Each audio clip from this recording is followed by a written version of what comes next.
This is a presentation of RVT Entertainment.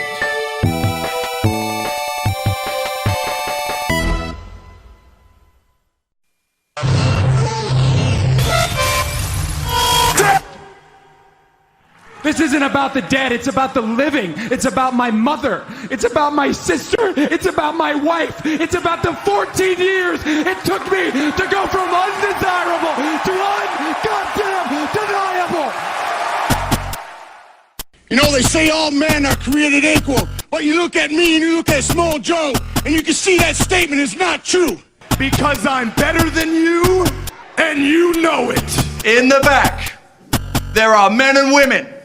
Seasoned professionals, dues paid in full, gunning to be the best. I'll always light the way, and all you have to do is let me in. Oh, a little bit of the bubbly.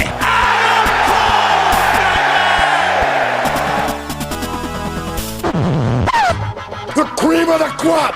Nobody does it better.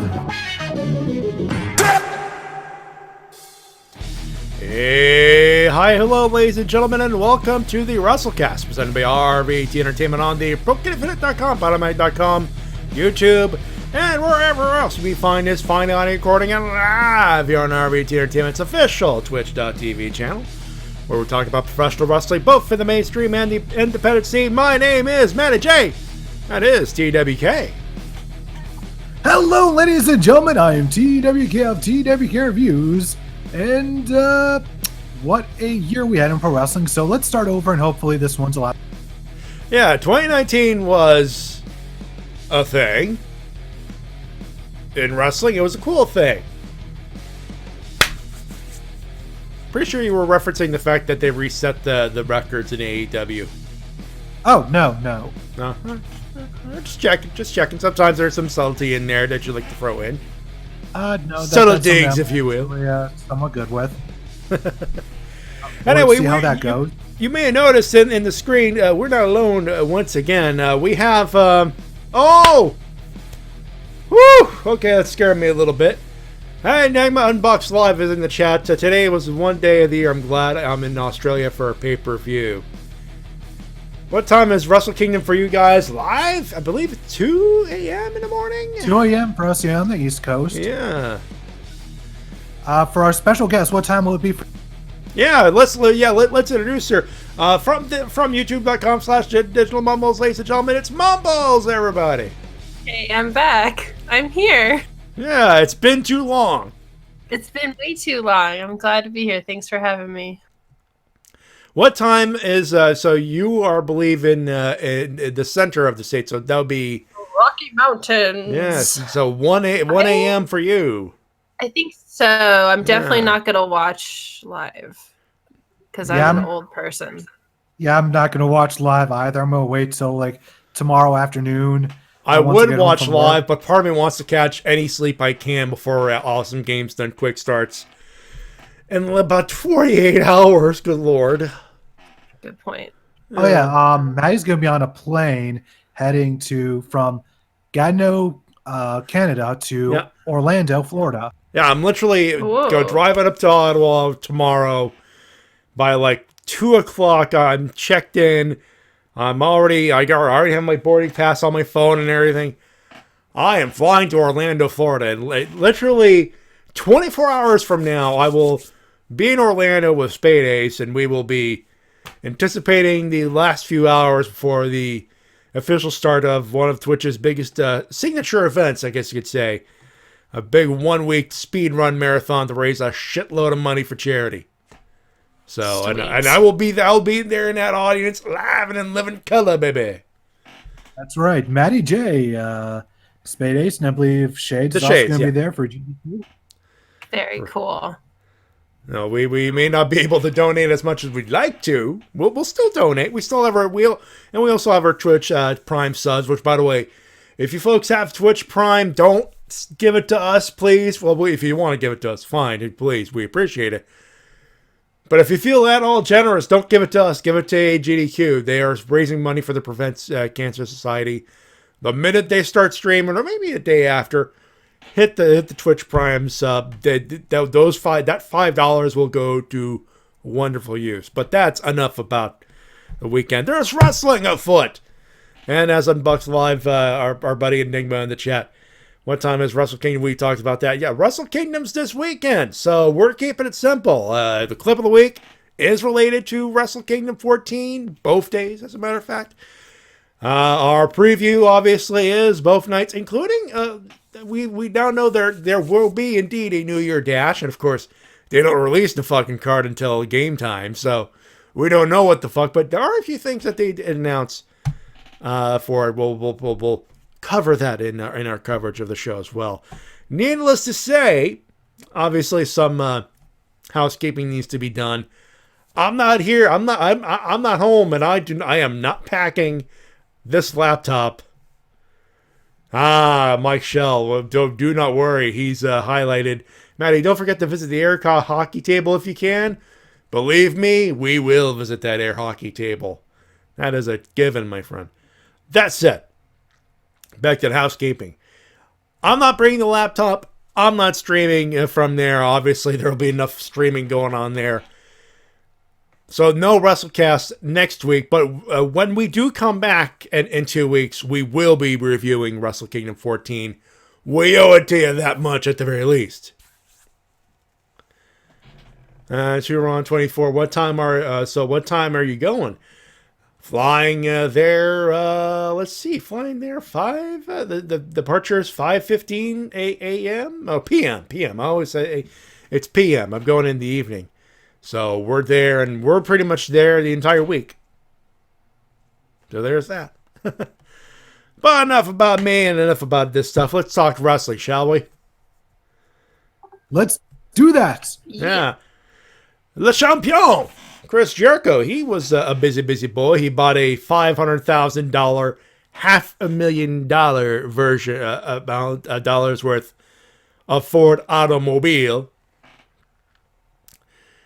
And does GDQ have a Twitch? They are on Twitch. Twitch.com/gamesdonequick is what you want to look for. We will be, and for those wondering, I believe every time we are not at points that we are not streaming, this particular channel will be hosting the stream as well. So if you're worried about missing or not knowing where to go to us. That will be hosting, and there will obviously be a link to watch GDQ for those wondering about what's going on as far as the live portion of this program.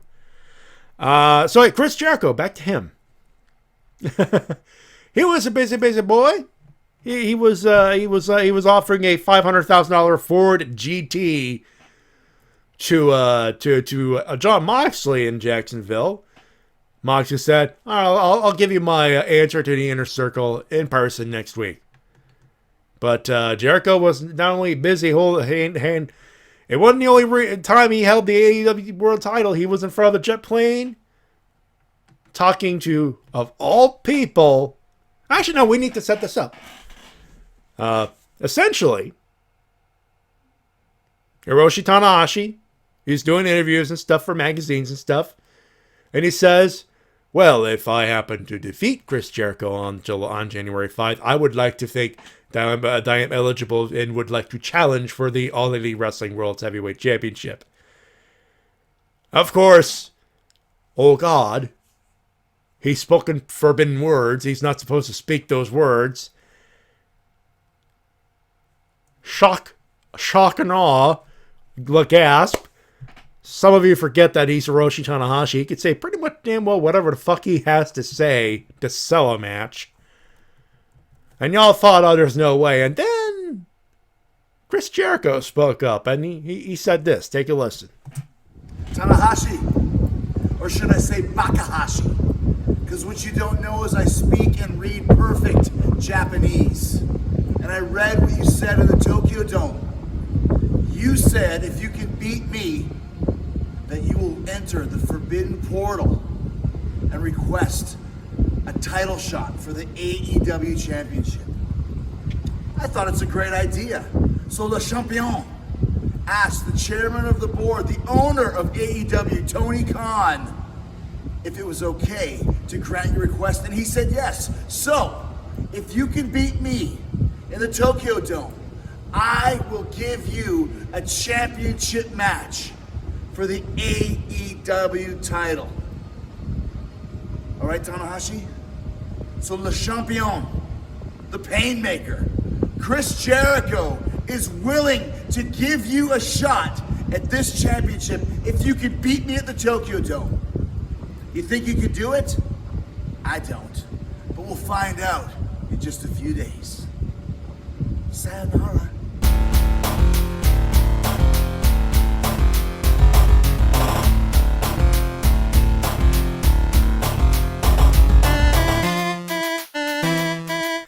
So yeah, now let's unpack this a little bit. Tanahashi said, as I mentioned in the preamp to this, Tanahashi said, I'd like to challenge, if I win against Jericho, I would like to challenge Chris Jericho for the world title. Jericho responds to the following, by the way, I apologize for the win. That's what they used the phone, obviously, to record that promo, but it didn't matter. They sold that matchup in probably the best way possible. Political intrigue. We should probably reiterate the fact, T-Dub and Mumbles, that New Japan holds grudges. They don't, if they can't work, they have partnerships and they're loyal to those partnerships, but people have said, well, it's not happening. AEW, they want to work, but New Japan doesn't. New Japan holds a grudge. There's bad blood. There's this. There's that. Okay, fair enough. What if? There's a big what if. You have a theory? I had a 30-minute conversation with my husband over this. We were going over the whole Wrestle Kingdom card both nights, and as far as I know, there's 2 AEW guys that are going to be at Wrestle Kingdom. It's going to be Moxley and Jericho. Is that correct? The 2 big ones. The 2 big ones that we don't know of. Yeah. Right? Yeah. Okay. That we don't know of. Maybe Kenny will show up. Who knows? Okay. Maybe. Who knows? So you're starting this new wrestling company. It's supposed to be kind of competitive. Obviously, you're not trying to compete with WWE directly, but you're trying to be a competitive wrestling company. And so you're sending over your 2 top guys to New Japan. Do you have them lose in order to gain New Japan's favor? The thought process comes to mind like this. I believe the Devin the Great said, hi, Chad and hosts. Also, I'm hyped for Jericho versus Okada. That was last year, if I led. You're talking Jericho versus Tanahashi, my friend. But that's another story for another Bakahashi. day. Bakahashi. That's a good one. It's a good one by Chris. Had to bring that one back up. Oh, yeah. That's continuity. It's continuity. That's what it is. The thought comes to me, I believe Dave Meltzer brought it up during Wrestling Observer Radio, where he said, New Japan doesn't have TV in the States anymore. They were dropped by Access. Yes. They were dropped by Access over the thing with Impact. I mean, like I said, New Japan holds a fucking grudge. And that's another can of worms that if you want open, we will explain briefly, but we're going to move on meanwhile. So since they don't have TV, you would think. You would think that they would want to put Tanahashi onto AEW and maybe the United States Championship that they have, right? Like, you would think that since they don't have TV in the US anymore, they would want a big platform that everybody fucking watches. It's not just that, though. AEW isn't instantly selling out their TV shows. They're instantly selling out their pay-per-views, but they're not instantly selling out their TV shows as far as stadiums. They're filling out the stadiums about 3/4 of the way full most of the time, from what I could see, which is not a bad thing. I mean, compared to what WWE does in their big stadia in the big arenas, that's pretty good. It hasn't even been a year though. So if I was in charge of AEW, I'd be like, what is something that I know will put butts in seats? It's Tanahashi versus Jericho. I think the fact that they've been so open to work with other companies like OWE and AAA. Yeah, of course, there's a political implication of working with a company that's working with AAA when you're obviously You're pushing you're staying away from Ring of Honor, understandably, but you're pushing. I looked at the schedule earlier. What they have, they got a big run of shows. They don't have the Honor Rising shows. The 2 nights, they're gone. They're not on schedule. What's replaced is a few more shows with the CMLL Fantastica Mania shows. That's a good point. That's a good point. So that's what makes it a big contradiction. But at the same time, you are in the States. You are trying to make a big push in the States, and now all that is any promotional power you have is either social media or using your New Japan Pro Wrestling platform. That Jericho promo wasn't on TV, right? It was on social media. That was social media, yeah. Oh, fucking yeah. Okay, yeah. Okay, here's what I would do if I was AEW. I would let Moxley lose, first of all, because you want to allow New Japan to make Archer this new big bad gaijin, right? I think Moxley is just happy to have a Texas a match where it could be creative, and totally, with a guy like Archer, yes, he's a big dude. He may be limited, but so to speak. But we spoke to this last week. There's a lot of guys we left off our best and worst list. Someone brought up Lance Archer. He had a hell of a 2019. Do you remember how I felt about him last time I was on this fucking podcast? That was a long time ago. I think you didn't like the fact that he was hated him. Everyone. You were not a fan. I was not a fan, and I didn't like his matches. Now, I am a fan, and I do like his matches. He has grown leaps and bounds.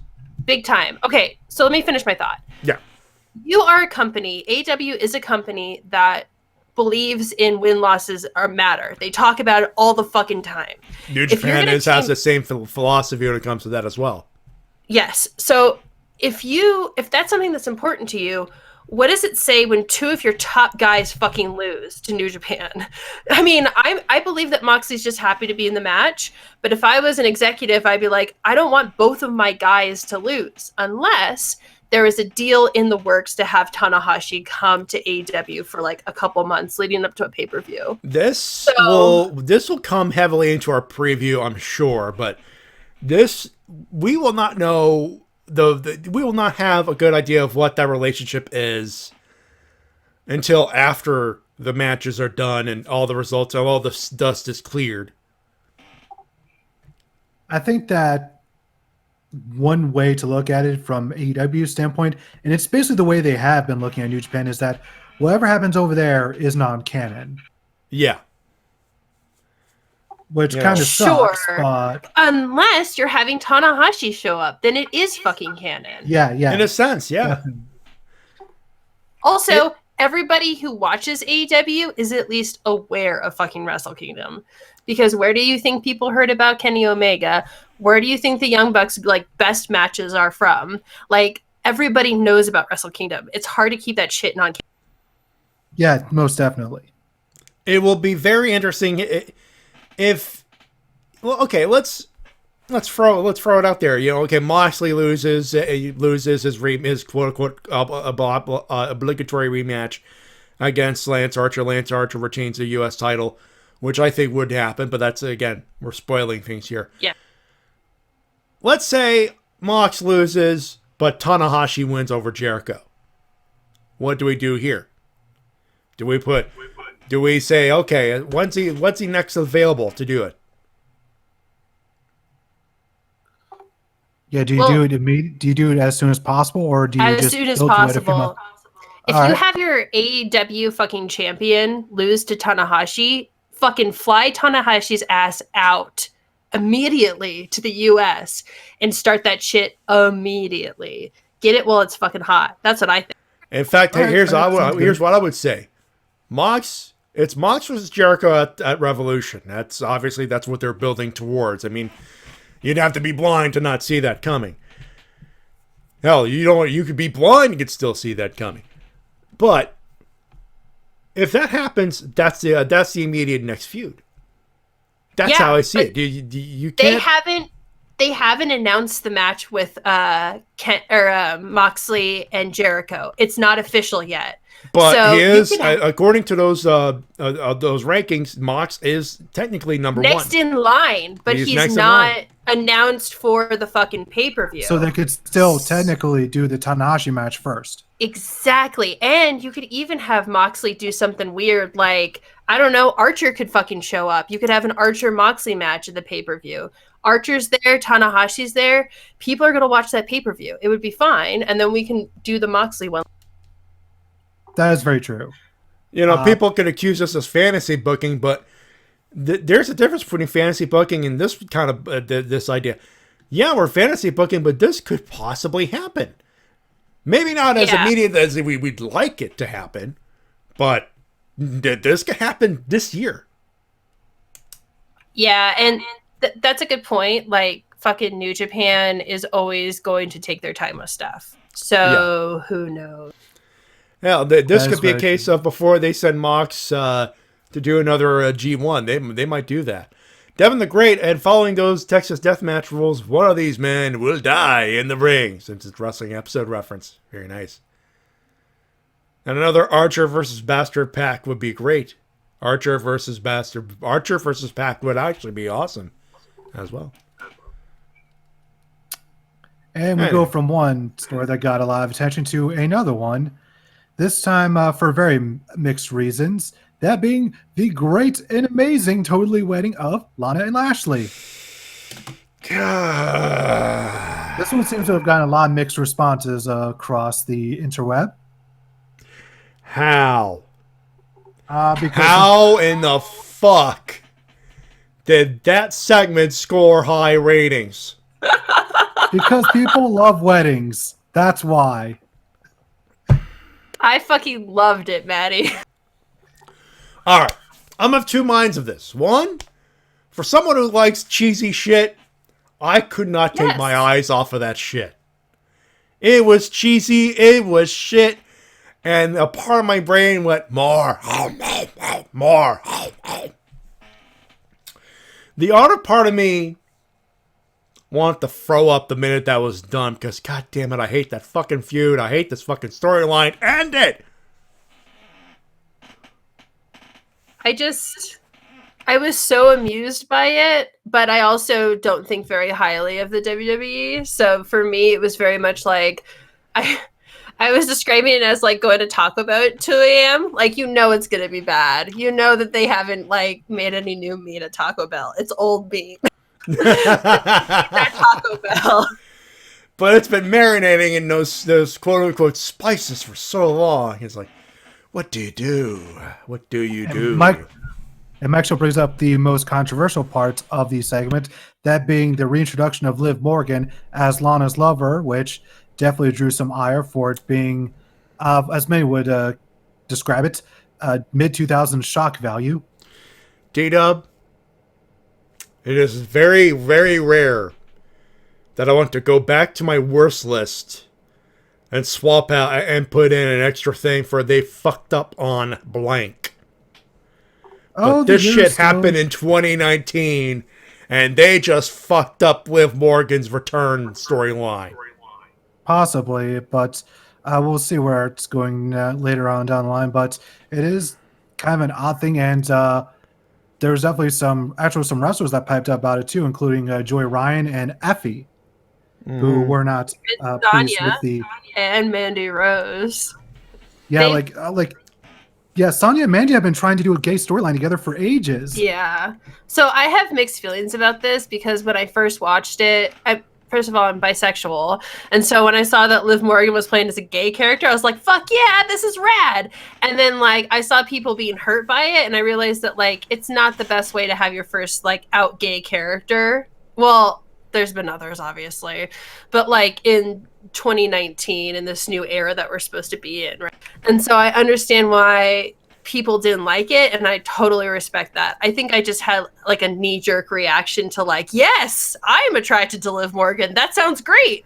Like, I get that like that was not great for a lot of other people, and so for that, like, yeah, I think maybe to those, should have rethought it. I think to those people who happen to be wrestling fans as well, know the usual pattern when it comes to quote unquote storylines that involve LGBTQ storylines. All they need to do is cut to Eric Bischoff and Clown in Mission Impossible makeup going, did I just say 3 minutes? Oh, God damn it. You, TW, know exactly what I'm talking about. What really didn't help was the fact that Jerry Lawler was sitting right there. I know. No, I know. And the thing is like, we can pretty much guarantee that they're not going to do anything nuanced with Liv's character. No. She's going to come across as like Fatal Attraction lesbian, which is not great. Not a good look. I had a bad feeling about something like this ever since Stephanie McMahon, like a few years ago, said, "Oh, we're going to be incorporating LGBTQ characters into our storylines." And I was like, "Oh no, they're not going to do this well, are they? No, please don't." And the crazy part is, yeah, that was a few years ago, and it finally got to Vince, and Vince likes the Lana Rusev Lashley angle. He's eating this shit up. All the people involved with it apparently are loving it. Lana loves it. What's that? I love it too. I think it's just trashy. I love it. I love how trashy it is. And Lana talks like girls I know. Like, she talks like, I know girls who are trying to be like Instagram famous, and she talks just like them. And to me, it seems intentional to kind of like tap into that. And so for me, it's like, oh yeah, Lana, you stupid, I hate you. Yeah, I can definitely see that. I can see why people like it for that. But I'm like, for a company that's trying to make it look classy and presentable, and oh yeah, for your consideration for Emmy nominations, and you're presenting this schlock. I'm like, I understand you're just trying to present wrestling, that's fine, but don't insult my fucking intelligence. Well, WWE can't have it both ways. They can't have fucking trashy ass TV, and they can't also be like classy, women's rights, trying to do good shit in the Middle East. Like, you can't do both. Sorry, no. Yeah, and they do try. Ugh. Bless their hearts. Try too hard, more than anything else. Let's get into something a bit more positive. Let's do that. Let's jump off of the negative train. Andrade had the best week of his life. Yeah, congratulations to Charlotte Flair. Congratulations to Andrade and obviously Ashley Flair, aka Charlotte Flair. Congratulations to the happy couple. Yep, got an engagement and won the U.S. title in the same week. That's one hell of an accomplishment. Cuties. Oh, yes, Unboxed Live. Our buddy Enigma with the $1 million question. If AEW was on Mondays, do you think they'd be doing this shit? I would hope not. Fucking, of course they fucking would. They wouldn't care because we got 2 million. We got 2.5 million a week. What do you got? 800,000. This war's over. Yeah, which is one of the reasons why I'm sure AEW did not pick to go on Monday night. This is they wanted Tuesday and then they got Wednesday, and of course Vince wanted to be fucking Vince, but you guess who won against the best of 2019 with NXT episode? They got the fucking numbers back up. Yeah, I would hope AEW would have won, considering that it was basically a non-show. It was basically a bye week. So yeah, congratulations to Andrade and Charlotte, and I hope this means with this US title that they're actually going to elevate him now. Knocking on wood on that one. And talking about AEW, it seems like they might be turning Britt Baker heel, judging by her actions this week on Dynamite. She seems more of a heel than anything else. I mean, she's dating a heel in Adam goddamn Cole, baby.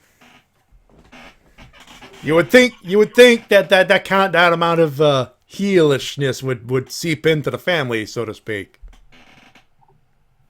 So Mumbles, have you been keeping up with AEW? Yeah, so luckily I just got a service provider that has all of the AEW saved. Sling, I love you. So I have been catching up.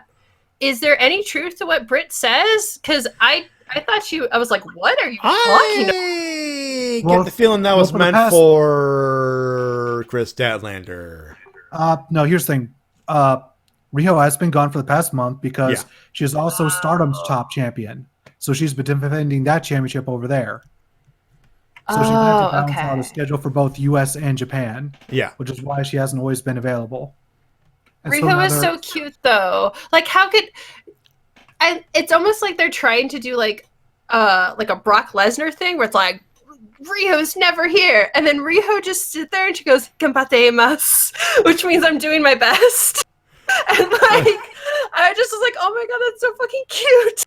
Yeah, Riho is like the cutest wrestler ever. I don't understand how anyone could have anything negative to say about her, which is why she always gets the last reactions during her entrances because everyone loves her.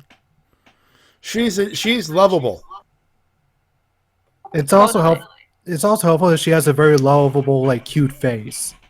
Like, I have a coworker that even though she's not Japanese, she has almost the exact same face as Riho. And she's also much like Riho, really, really tiny. She's so it's so like, small. Yeah, she's so small. You just want to hug her, which is what I do with my coworker a lot because she's so tiny. And just whenever you see a tiny person, you just want to hug them. Do you think Britt has a fucking chance getting that belt off Riho though? At this right now, no, not clean. I'd say not clean. The main reason is because they tend to want to put their belts on top level wrestlers, and Britt, from the matches I've seen of her, has not reached that level yet. No, she's close. She's good. We're not going to discount that. She's all right. She's pretty sloppy with her strikes, so she needs to clean that up. And just some of her movement just seems off sometimes. Some of her timing. Yeah, and it feels like there are a lot of women on the roster that are a whole step above her.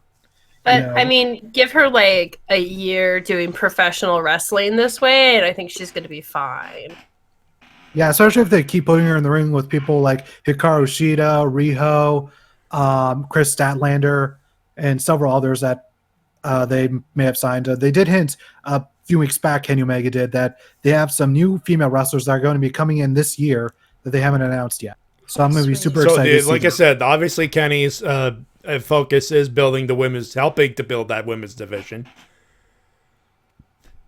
And we should probably mention we haven't seen Aja Kong yet, and she's allegedly all elite.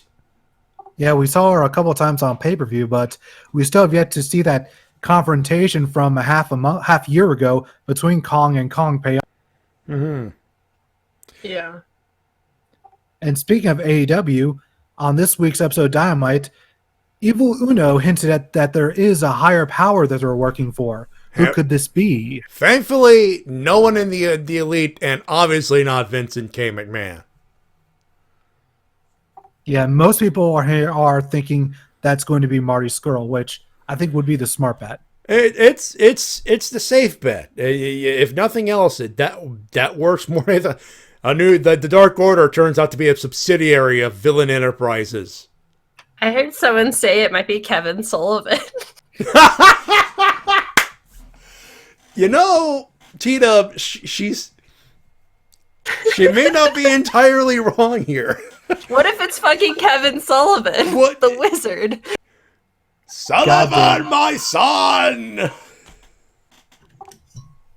Too bad the shark's dead. Oh. The Great Wizard, excuse me. Yeah, where's Ed Leslie? We can get him on here, right? I mean, we already got Soul Train Joe. What if Kevin Sullivan's name was Masked Lucifer? That sounds like he might be it. And on Box Live, is Marty Scurll a free agent in NWA? We know he showed up in the National Wrestling Alliance. They haven't, outside of like the one promo they showed last week, they haven't exactly paid off or, developed that storyline just yet, but. Yeah, he just showed up on one episode. He showed up at the end of the pay-per-view, and then on an episode of Power, and then for the past few weeks, he's been off TV. So we'll see where that goes. As far as we know, he is a free agent, but if there's a deal with the NWA, my bet is it's short-term to help out Nick Aldis a little bit. Or at least, help pay off the rest of that feud, so to speak. Yep. Have you had a chance to watch NWA Power? Not for me. I have tried to watch it, but it's how can I say this delicately? Too masculine for me. Oh, I definitely understand that. It's okay. They have the same problem as AEW has. They don't have a strong women's division. That's fair enough. I feel like NWA's women's division is the least strong currently. Yeah. The whole tone of the show is very much like, this is for guys who watched wrestling in the 80s. 100%, yeah. Oh, that is the intention. But ironically, we're not going to be ironic about it. It's... Although, yeah. Go ahead. Although there is a bit of tongue-in-cheek whenever they do their adverts. I'm glad it's there somewhere, because when I watched it, I was like, this is completely unironic. Although, one of the best gimmicks that you know has to be a joke is the question mark gimmick. What? So basically, there's this wrestler called Josephus, and essentially, they stuck him in a mask and called him the question mark. And no joke, he is one of the most over acts in the National Wrestling Alliance right now.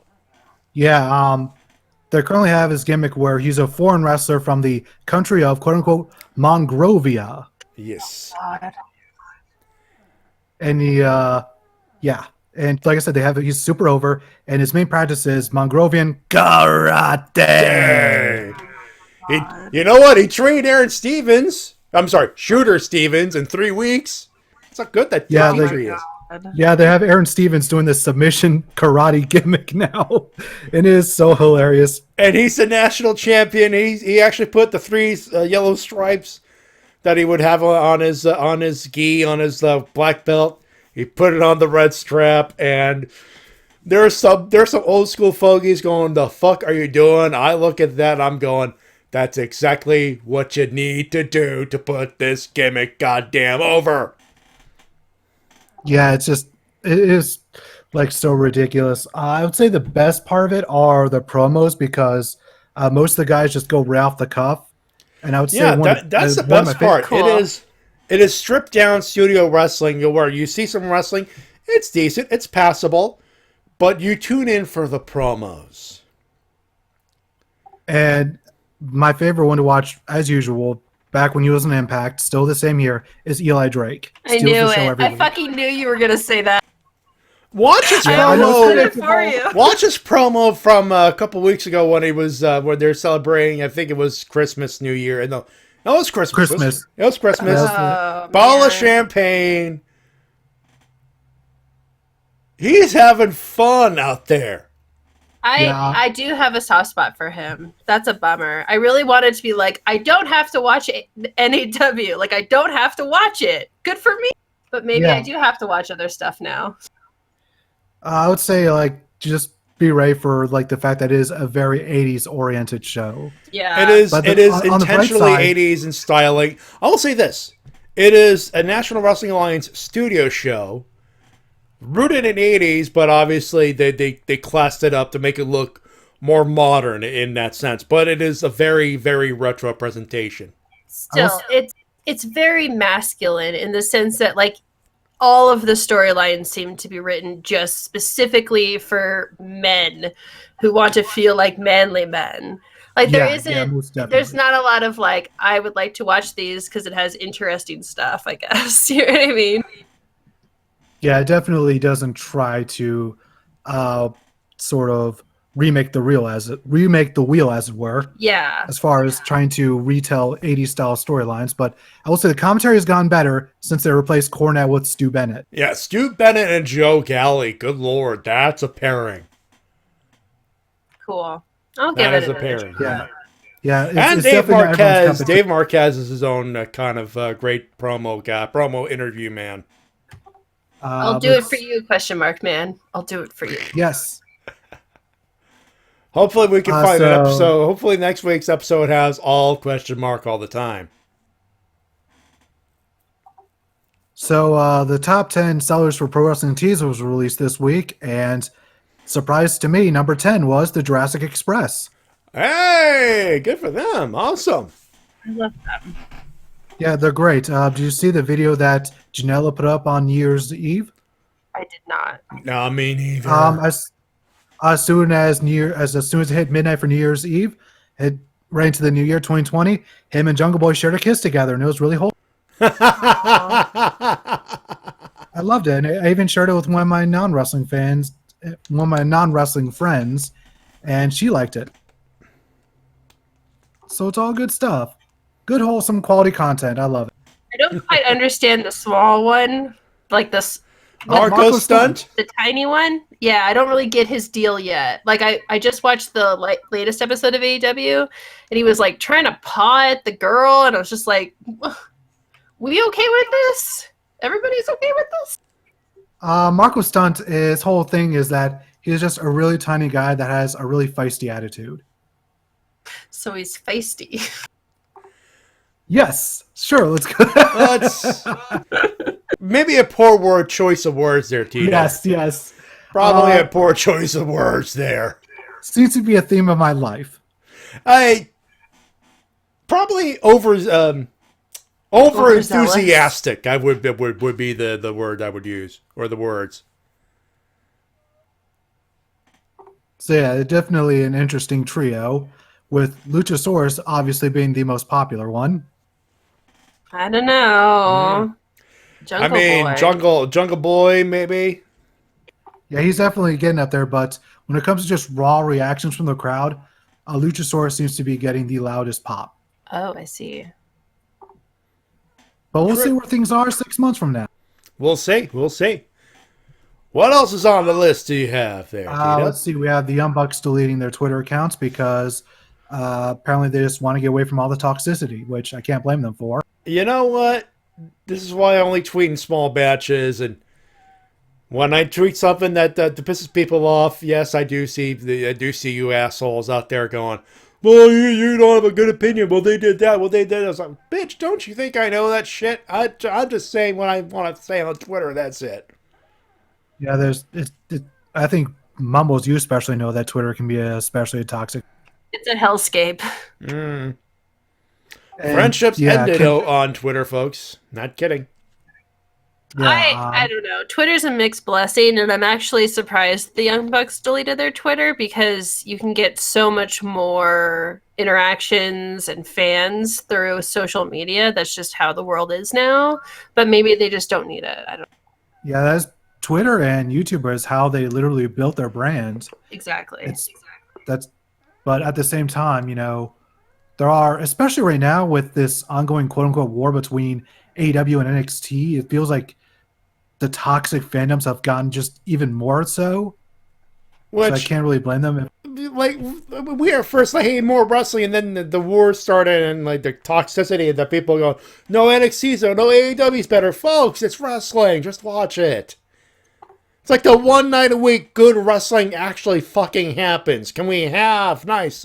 This is why we can't have nice things.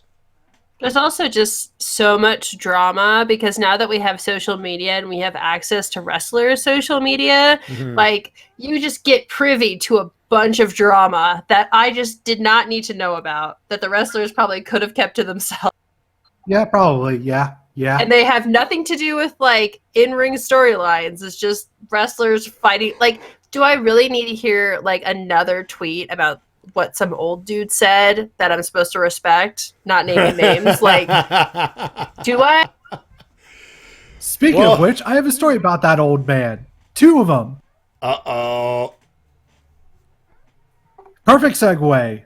Yeah, that's a good segue. Good job, Mumbles. Thanks. So first off, Jim Cornette is suing deathmatch wrestler G Raver over a T-shirt design. I was talking about Kevin Sullivan. Just for the record, I was talking about Kevin Sullivan. Do not come at me. Do not fucking come at me. Okay. So yeah, Cornette's suing G Raver because apparently Cornette made some comments about G Raver on his podcast. So G Raver released a T-shirt that said "fuck Jim Cornette" on it. So now he's getting sued over it. So then G Raver responds to that by releasing a new T-shirt with Jim Cornette's face on it in clown makeup with the words "clownette" written on it. Oh, that's where that comes from. That shirt design, that picture's been all over the place last couple of weeks. Yeah. That makes all the sense in the world now. I think, ladies and gentlemen, I present you the ever revolving lone cow of the week, James E. Cornette. Oh God, if you see his name 3 times in the mirror and turn around, he's gonna appear. God damn it! Who said my motherfucking name? God damn it! It's supposed to be watching some NWA. Rain a fucking tennis racket at you. Oh, by the way, did you see the episode Impact where they went back to the 80s? No, that sounds amazing. Yeah, so they did their own like studio wrestling show, and Sammy Callahan did a Jim Cornette impression essentially. Oh fuck! Basically, yeah. Like he had the suit and the tennis racket and everything, and the glasses, and he did a perfect job acting like a complete dweeb. It was perfect. Did he think dweeb? He meant super cool guy. Don't come at us. It's one of those cases. You know, seek it out. It is a wonderful 90 minutes of professional wrestling. Like think Southpaw Regional Wrestling, but with the Impact stars. Oh yeah, Southpaw with my mutual John Cena.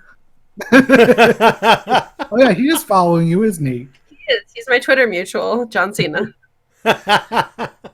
So yeah, Cornette suing G Raver. I think that's really petty move by him. But if nothing else, it's getting G Raver's name out there in the public eye.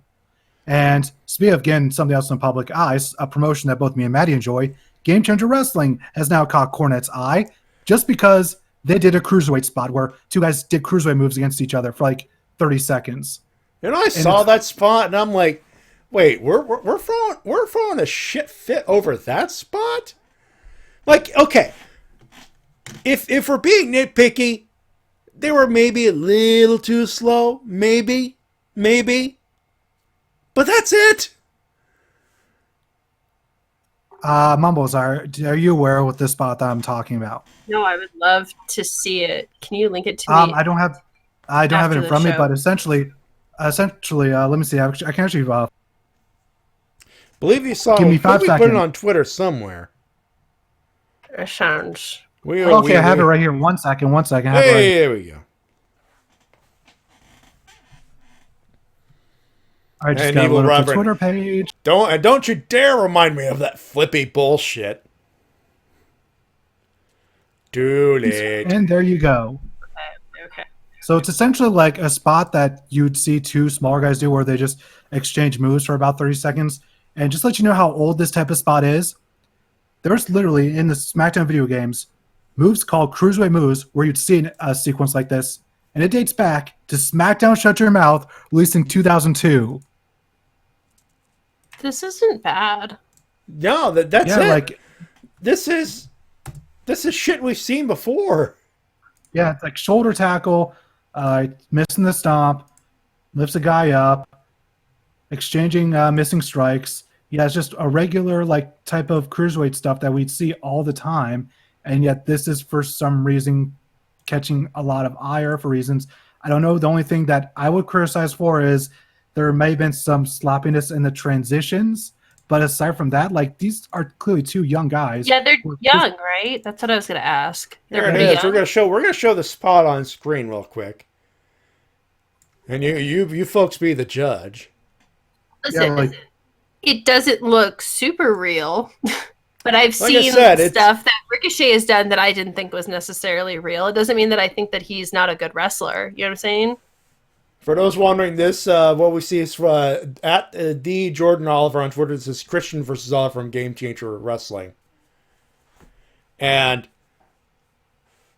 this is a cruiserweight spot. But you notice something there. Those are 2 cruiserweight looking guys. Yeah. If nothing else, yes, it seems a little bit overly rehearsed or under rehearsed, or maybe practice maybe in order, but this is not a bad spot. GCW. Yeah, Game Changer Wrestling. They're the people that sponsor shows like Joey Janela's Spring Break, Josh Barnett's Bloodsport. These kids are just trying to fucking learn how to wrestle. I don't see the issue with this. I've seen sloppier shit on professional stages. I don't see the issue. Like I said, my only nitpick is maybe they're a little slow, but this is perfectly serviceable. Yeah, I think we can all agree they're just they're learning, and good That's for them it. for like getting that segment down pretty good, pretty smooth. It's just always frustrating me whenever I see veterans come down on young guys just trying to learn wrestling and get themselves over just by doing wrestling moves. It just always hurts me. To answer to Ron 24's question, it's the old shitbags that are pissed off about it. Actually, it's not just them. Also, what's his name? David Finlay didn't like the spot either. Well, Finlay like coaches people. Finlay's like part of the team that like teaches New Japan guys. So I don't know. Maybe that's just a personal thing. If there's anyone who has a right to criticize or nitpick, it'd be someone who is a teacher. So, and I don't find it. Was he malicious about it? I can't remember his exact response, but it definitely was not kind. Okay, I don't know. I think it may have been a puking emoji. I can't remember. I don't know. It just seems rude and kind of mean to do it to two young guys trying to like learn how to wrestle, and that sucks. Especially, I mean, in this era where everything is fucking taped. Like, I'm sure there's plenty of cruiserweights that when they first started, not every match they had was fucking taped. Oh yeah, most definitely. Oh yeah, and I've heard stories about wrestlers when they talk about their first match. It's like, oh, my first match, I stunk up the joint for 3 months. Yeah. So yeah, also there's something that I don't see very often, and that was a very poignant comment on the no DQ board. Like, usually I see just a whole bunch of just garbage on that comment section from no DQ's website, but this one was actually good. Although the name of the commenter leaves a bit to be desired, but I'll let it slide this time from Mr. Ben, last name Dover. Very classy. He said, Jim also worked in the eras of Hillbilly Jim, Dungeon of Doom, and some of the most one-dimensional characters, stereotypes, / lame ideas in pro wrestling. In 97, the Cruiserweight division was one of the hottest things around, but now guys doing the same thing are invalid? If it was a 150-pound guy doing this certain maneuvers to a Kamala-sized guy, I'd roll my eyes at a certain point, but in the right context, it works in the same way a brawl between two monster-sized guys works. Would it really take 50 people, all pro wrestler-sized, including Mark Henry, to break up a fight between Brock and 50-year-old Undertaker? It's called suspension of disbelief. This isn't a sport. It's a highly athletic form of predetermined entertainment with a sport-like presentation. What do Schindler's List, Ace Ventura, and Avengers have in common? They're all movies despite being different genres. What do Revival, Crash Holly, Ricochet all have in common? They all perform wrestling despite being different styles. Jim, you want us to believe you hurt 300-pound guys with a tennis racket, but flips aren't believable.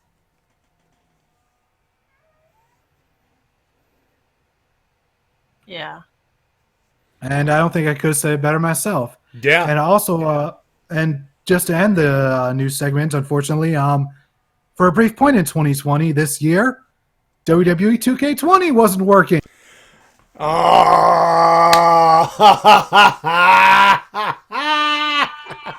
This game cannot catch a break. We had fun ripping that game. Another new one on Sunday. For those who are just joining us, I join in with the gang over at the Monastery Live on Sundays, where among the Geeks of the Week, where they're basically what we call losers here, we take a dump at particular repeating story makers like Electronic Arts, Bethesda, and the newest edition of that particular segment, 2K Games, and T-Dub, I'm sorry, that game looks unplayable. It actually isn't. Like, I played it several times, and once, like, the matches themselves I found to actually be pretty decent, but, like, there are some glitches surrounding, like, the entrances, at least for me. I haven't gotten the game-breaking glitches during matches that other people have. I don't know why. But, yeah, I've gotten lucky there. But for some reason, at the beginning of 2020, there probably was a problem with the online authentication or whatever. So the game developers had to go in and, like, do some sort of wizardry, I think. I'm not exactly sure how it worked, but apparently it's working now.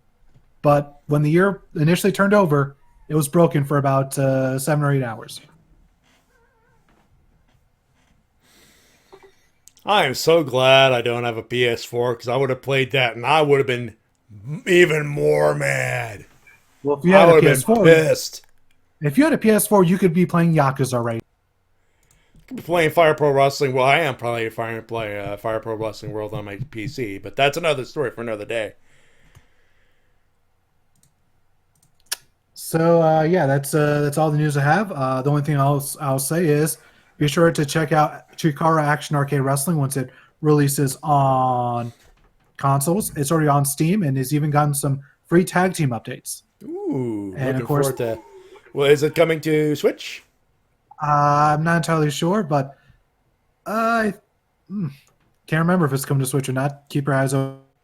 No, I do know that we'll do. It's coming to PS4 and Xbox One, as is Retromania Wrestling. Yeah, that's going to come in the Switch, and you damn right that's a day one for me. That's a pre-order if that's available for pre-order. Mumbles, have you heard of these games? Yes, and I just don't have any interest. Oh, that's fine. That's fair enough. That's fair enough. What's interesting is that Retromania stated that down the line they will be adding female wrestlers, so I'll be looking forward to seeing who they add on that roster from the women's side, because they could add a lot from NWA and from the indie scene, because right now they're doing this sort of fan vote tournament where they're just find out which indie wrestler is going to make it into the Retromania video game. That's actually super cool. Yeah, and I'm hoping it's Danhausen. Danhausen's making the regulars. He's a regular at C4 Wrestling. If there's anyone that deserves a video to be a video game character, it is indeed Danhausen. Hashtag love that Danhausen. And that is all the news I have this. You know what? Let's not dilly-dally. Let's hit the thing and let's get to it, because I want to talk about Wrestle Kingdom. And we'll get the one email. You know which one it is. But before we do, it's time for emails and comments of the week. You can send them about the Wrestle-Cast at gmail.com. And once again, housekeeping time. No Wrestle-Cast next week. You know why. I'm gone. I'm out of here. And for those of you listening to this show, I usually post it on Saturday night. It will be up as soon. If you're listening to this live, it will be up as soon as I possibly can put it up there. The MP3 will be up there as well. So probably look for it around midnight, 1 o'clock this Saturday, just in time for Wrestle Kingdom. So if you didn't get to catch it, there's the on-demand stuff and all that stuff. It will be up as soon as il possible. That being said, you can listen to it afterwards. Yep, you can listen to it afterwards and hear how wrong we are about all our predictions. There's that as well. Not me, baby. Well, you are our New Japan Pro Wrestling expert. It's true.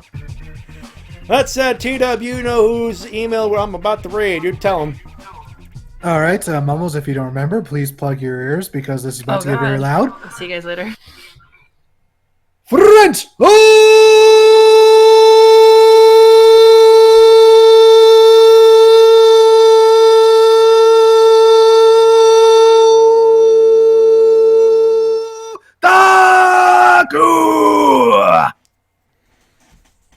You may unplug your ears. Is it done? It is done, yes. Woof.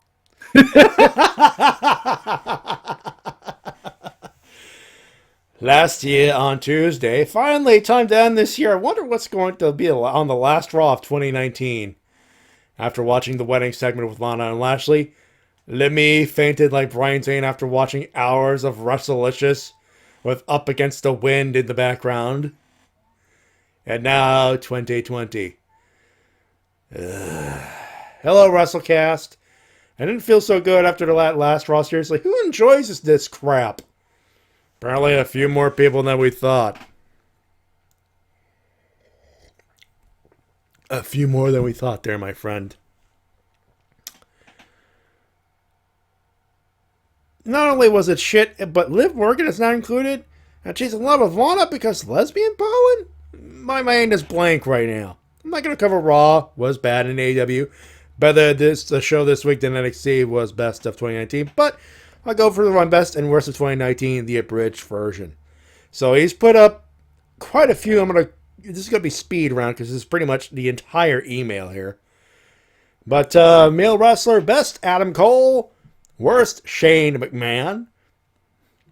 ironic pick, but it works. Female wrestler, he's tied with Shayna Baszler and Tessa Blanchard. Worst with Lacey Evans. I think that was a process of elimination thing, because we put her as our worst as well. Just not ready for the main roster, sadly.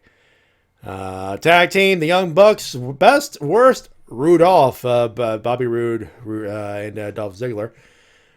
Best gimmick, the Man Becky Lynch and the Fiend Bray Wyatt. The worst gimmick, Shane McMahon has the best in the world. Best face, Cody and Becky Lynch. Worst, Seth Rollins versus feud versus the Fiend. Best heel, MJF and Sami Callihan. Good picks there.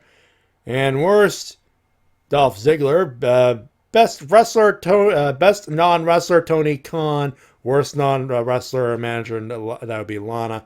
Television announcer, both AEW and NXT commentary teams. Worst TV announcer, Jerry Lawler and Corey Graves. You know why. Pay-per-view TV special, AEW Full Gear for best with NXT War Games in there. As for worst, WWE Super Showdown. Feud, best, Rhea Ripley versus Shayna Baszler and Sami Callihan versus Tessa Blanchard. The worst, Rusev versus Bobby Lashley and Tyson Fury versus Braun Strowman. Best match of the year, Cody versus Dustin Rhodes at All Out. Worst, Fiend versus Rollins Hell in a Cell. Promotion, by default, best, by default, New Japan and NXT, WWE main roster for worst. NXT, I'm sorry. Promo, best promo, Cody's against Jericho versus Full Gear. Worst, every Lana and Lashley segment. Overrated wrestler, Baron Corbin. Underrated, Drew McIntyre should have been world champion a long time ago. And that's pretty much it. Wish you a happy 2020. And hope you guys have this year. And what's this? A CD. I wonder what that is. Listens to the Christmas song from the 2010 Christmas special on Raw. Sorry, Matty, but I'll throw the first Dave of the year. And believe me, yeah, this requires a little bit of the setup, so to speak. As I think he wants me to do this. Dave! Oh, hold on.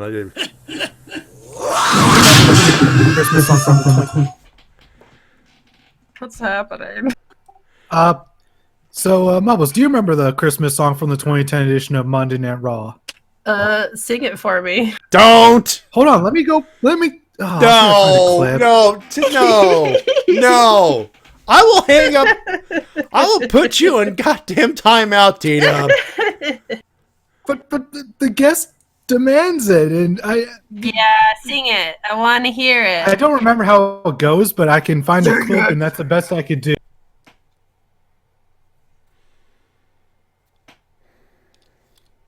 I'm so conflicted right now.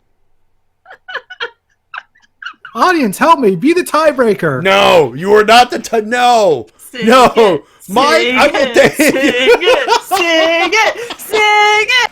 I don't know the words, but like I said, God damn it! I will Because regret it's been so long, this for the rest Alright, of so my. I'm gonna try to remind. Both of you to sing it. Hold on, let me. So, an episode of Raw back in 2010, that all the wrestlers sing like this really cheesy like Christmas carol. It was back when I think Kane and Daniel Bryan were a tag team, so I think they were mentioned later. So it may have been like 2013. Oh, Mike Show saying yes to the clip. And he's donated 50 bits. Well, nice to know whose team you're on, asshole. He's on Team Christmas. He's in the spirit. He is honoring the spirit of the three ghosts of Christmas. He's keeping his heart throughout the year. I'm trying to find you lyrics so you can sing it. I'm trying where to is find it? Oh, I think I found it from 2012. And the description reads, "Love this song." Yes. WB Superstars sing "Ring the Bells" Raw 24. Yep, December. that's it. I posted into the chat. There we go. So if you missed out, there it is. I am not playing that shit on my show. This is amazing. Put this, oh my god. Play it at your own risk. I am not playing that shit live on air. Good lord. Had to bring that running gag one more time. We had to. Anyway, those are your emails and comments of the week. You can send them at the Wrestle-Cast at gmail.com. The actual purpose of this program will be revealed in about 2 minutes. We're going to play some Twitch ads. When we come back from those Twitch ads, our preview of Wrestle Kingdom 14 from Tokyo Dome. Do not stray afar.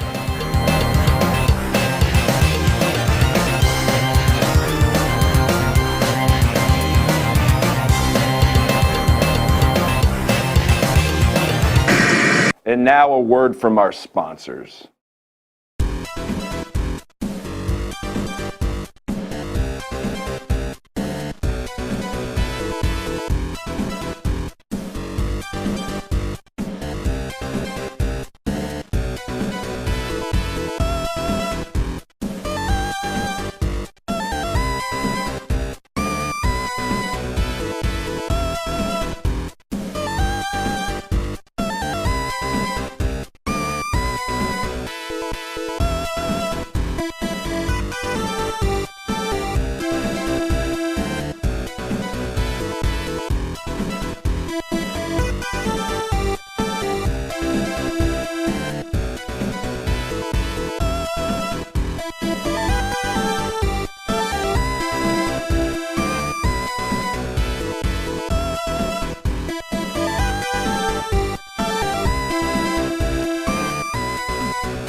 Promotional consideration paid for by the following. A new Fire Pro Wrestling game, huh? I got this. Kenny Omega starting out strong. An elbow to the face. Omega won't take this sitting down. And a low blow. He'll be feeling that tomorrow. This can't be good. It looks like a devastating pile driver. Not like this. Is this lights out for Omega? Kenny! But wait. Kota Ibushi's at the ropes. Begging Kenny to tag it in. Turn your living room into a ring with Fire Pro Wrestling World. Fight alongside and against your favorite New Japan Pro Wrestling talent in the all-new Scenario Mode. Edit custom wrestlers, title belts, and more to book your dream match. Then, share your creations online and battle with players from around the globe. Golden Trigger! Who do you have in your corner? Tag a friend, and we'll see you in the ring. Fire Pro Wrestling World, available August 28th. This is WMOB Mobile, 12 on your channel dial and 12 in the TV ratings. King of Sport. New Japan Pro Wrestling.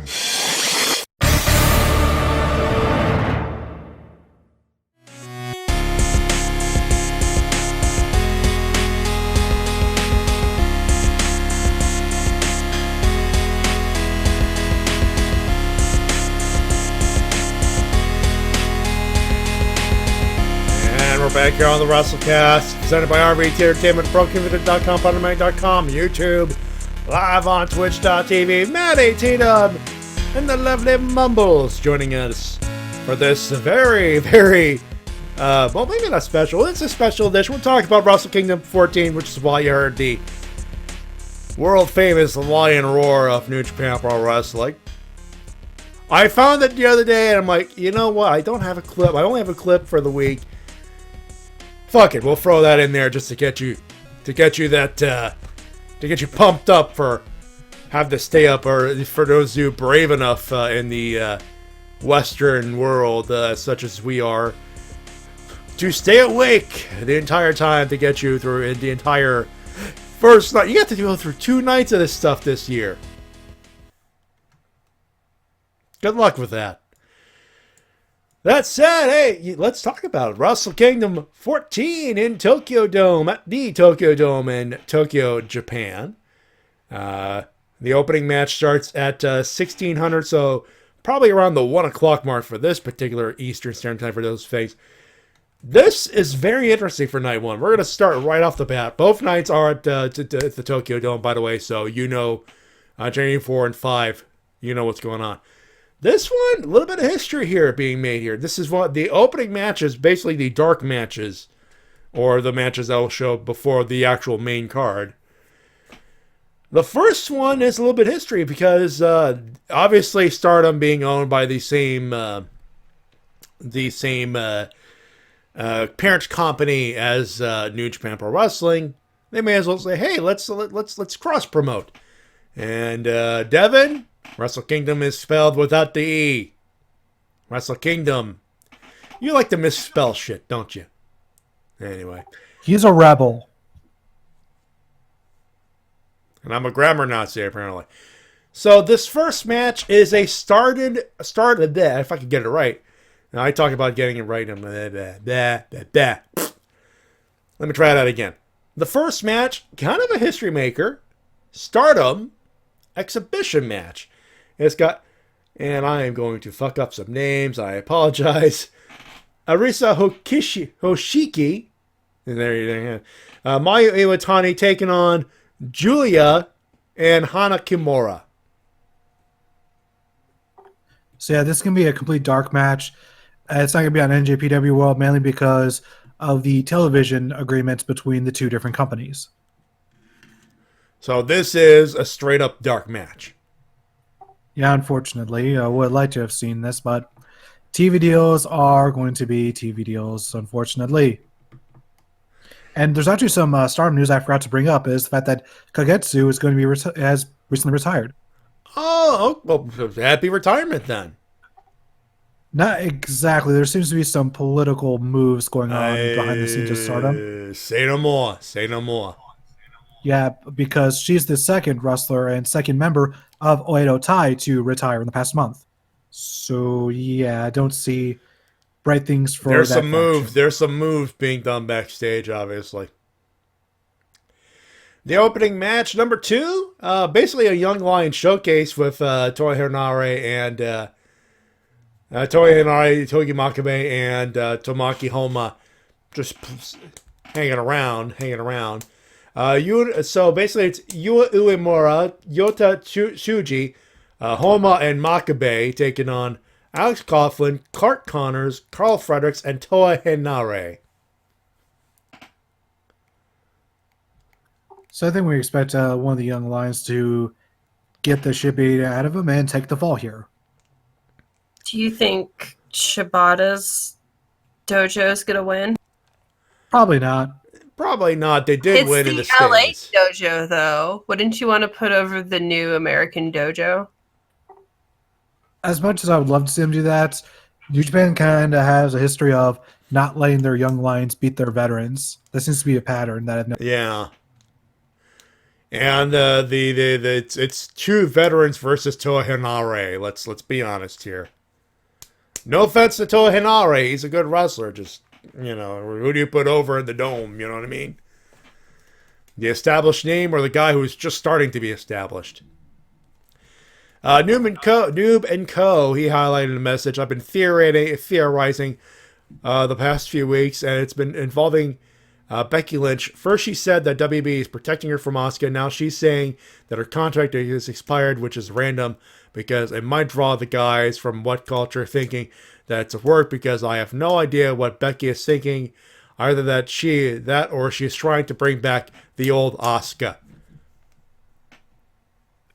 That's an interesting thought. To me, it just results to they're just trying to sell the fucking pay-per-view at this point. Probably. That's how I think. That's how I feel. Next up, this one's technically a pick'em. Opening match number 3: Satoshi Kojima and Hiroyoshi Tenzan taking on Manabu Nakanishi and Yuji Nagata.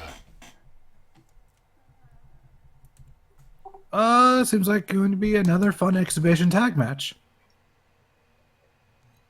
Yeah, I don't know who wins, or even if it really matters who wins on this one. I'd say the winner goes on to probably challenge the heavyweight tag team champions. I think this is more of establishing the tag team division more than anything else. Yeah, which they need to do because it's lacking. Because it's Kojima and Tenzan, which they are a tag team tandem. So I would say Tenzan Kojima to win, just based on that. And going from Mumbles' points, I've said this a few times on here, but New Japan's biggest weakness right now is their tag team division. For the past, I would say, year, it feels like it's really gone downhill. Absolutely. The only thing that's been keeping it up is GOD, and they're doing what they can, but it's still a sinking ship, so to speak. Yeah, they've even had to have Roppongi 3K challenge them once just to keep the tag division going. Oof. Rough waters if you're a tag team in New Japan. But we go on to the main card of night number 1, and it starts plain simply Jushin Thunder Liger's retirement pair of matches. He's got two, one tomorrow and one on Sunday. His team so basically it's an 8-man tag.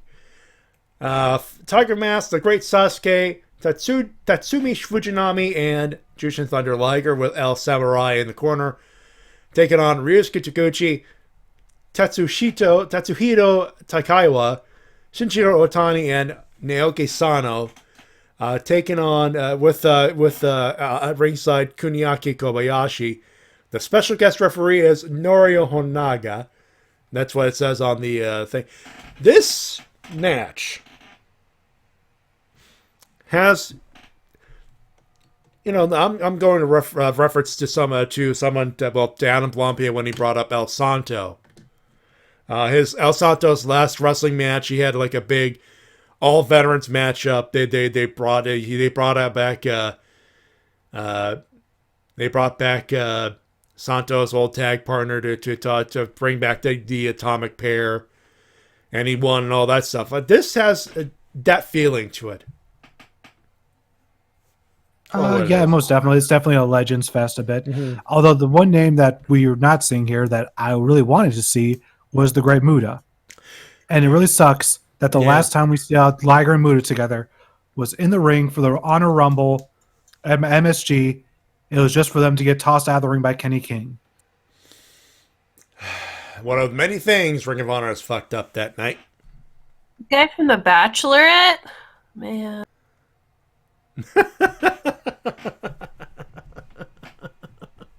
We're going to move right the fuck along here. I'm not going to put a winner on that. Liger's team, just seems like it would be the obvious call there. Win because he's going into his last match the next night. It makes sense that Liger gets the pin. Give him a little extra momentum. Give him that juice. This one. This is LIJ versus Suzuki-gun. Good Lord. 30-minute special 8-man tag. Bushi, Shingo Takagi, Evil, Sonata taking on El Desperado, Taichi, Zack Sabre Jr., and Murder Grandpa, Minoru Suzuki. I expect, let's see, from this team, I could see possibly Bushi getting murdered, but at the same time, I could also see Evil murdering possibly Taichi. Possibly. Well, whoever the masks are, one of the masks is taking the fall. I think that's a fair assessment there. You're going to make a point, Mumbles? Yeah. Well, night 2 is Sonata versus Zaki. That's true. Yeah, I think they're building that match for the British title. So yeah. So it actually would make sense for Zack to pin Sonata because Sonata, I think, is going to win the next night. That's a good one. Okay, good call there. Good. Okay. Although I'm going to say Sonata pins El Desperado or Taichi, just to make him look strong as a contender and also protect Zack. Not bad. And speaking of matches to build up night 2, we have another 8-man tag. This time it's, this is Chaos versus Bullet Club. It's Yoshihashi, Toyo Yano, Tomohiro Ishii, and Hiroki Goto taking on Chase Owens, Yujiro Takahashi, Bad Luck Fale, and the Never Openweight champion Kenta.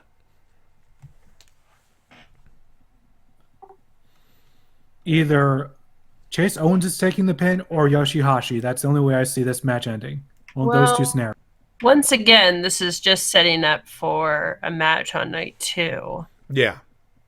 I think that Goto might pin someone, but on the other hand, do they need to sell Bullet Club shirts? Are Bullet Club shirts still doing okay? They seem to be doing relatively popular. Obviously, not as big as when Kenny Omega was leading the group, but they seem to be doing well enough. Bullet Club is back in that niche of they are fucking heels and they want you to boo because they're fucking heels, which is not a bad thing. LIJ, I'd say in Japan especially, LIJ merch is a hot thing. Yeah, so I was just thinking, if they needed to start selling Bullet Club shirts, maybe have Bullet Club win a few things. I don't know. But if not, just have Goto, pin someone. Yeah, like I said, I could see, Goto pinning Chase Owens or Kenta pinning Yoshihashi. Yeah. Also, Yoshihashi is the only wrestler I've ever heard of to have wrestled as long as he has without winning a single champion. Wow. Yeah, put a belt on the guy. That was unnecessary. I know, that was unnecessary. I'm sorry. It's just... Whenever I see his name pop up, I'm just I feel so bad for him. Be nice to that guy who cosplays as a Dragon Ball character. I always thought he was trying to cosplay as Tanahashi. No, he's got the cane and the fucking. He's got the long cane and the spiky hair. It is a Dragon Ball character, Tito. Yeah, see? So you're saying he's trying to be Yamcha, going by his win-loss record. He definitely is. Well, I don't know if it's intended, but he is goddamn Yamcha. I'll tell you that much. Stop being mean to Yoshihashi. I will say this. It could be worse. It could be Raditz. I mean Captain New Japan. I mean Bone Soldier. Oh, is he still around? No, I believe the guy that played Captain New Japan fucked off to All Japan, I believe, is what happened. Oh, okay. Though, don't take my word for it. But he is gone from New Japan. I do know that. Because the hot guy took over as Bone Soldier. Yeah, Yujiro Takahashi. He's so hot. I can definitely see that. Although he doesn't have the pretty boy look that he used to have when he was in. Keep the mask on. Have you seen his abs? Yes, I have. When he was introduced, Tamatanga made sure the camera got a close up of his abs while he was Keep the shirt off. He hot. Yujiro doesn't wear a shirt anyway, so that's good. Now you're getting it. Now you're thinking with portals. Oh, now I'm sad because there's no Portal 3. We're going to move on to more positive stuff. Hey, how could it be positive? We're talking about the IWGP Tag Team titles. GOD, they're defending Tonga Loa, Tonga, they're defending against the challengers and winners of World Tag League, David Finlay and Juice Robinson.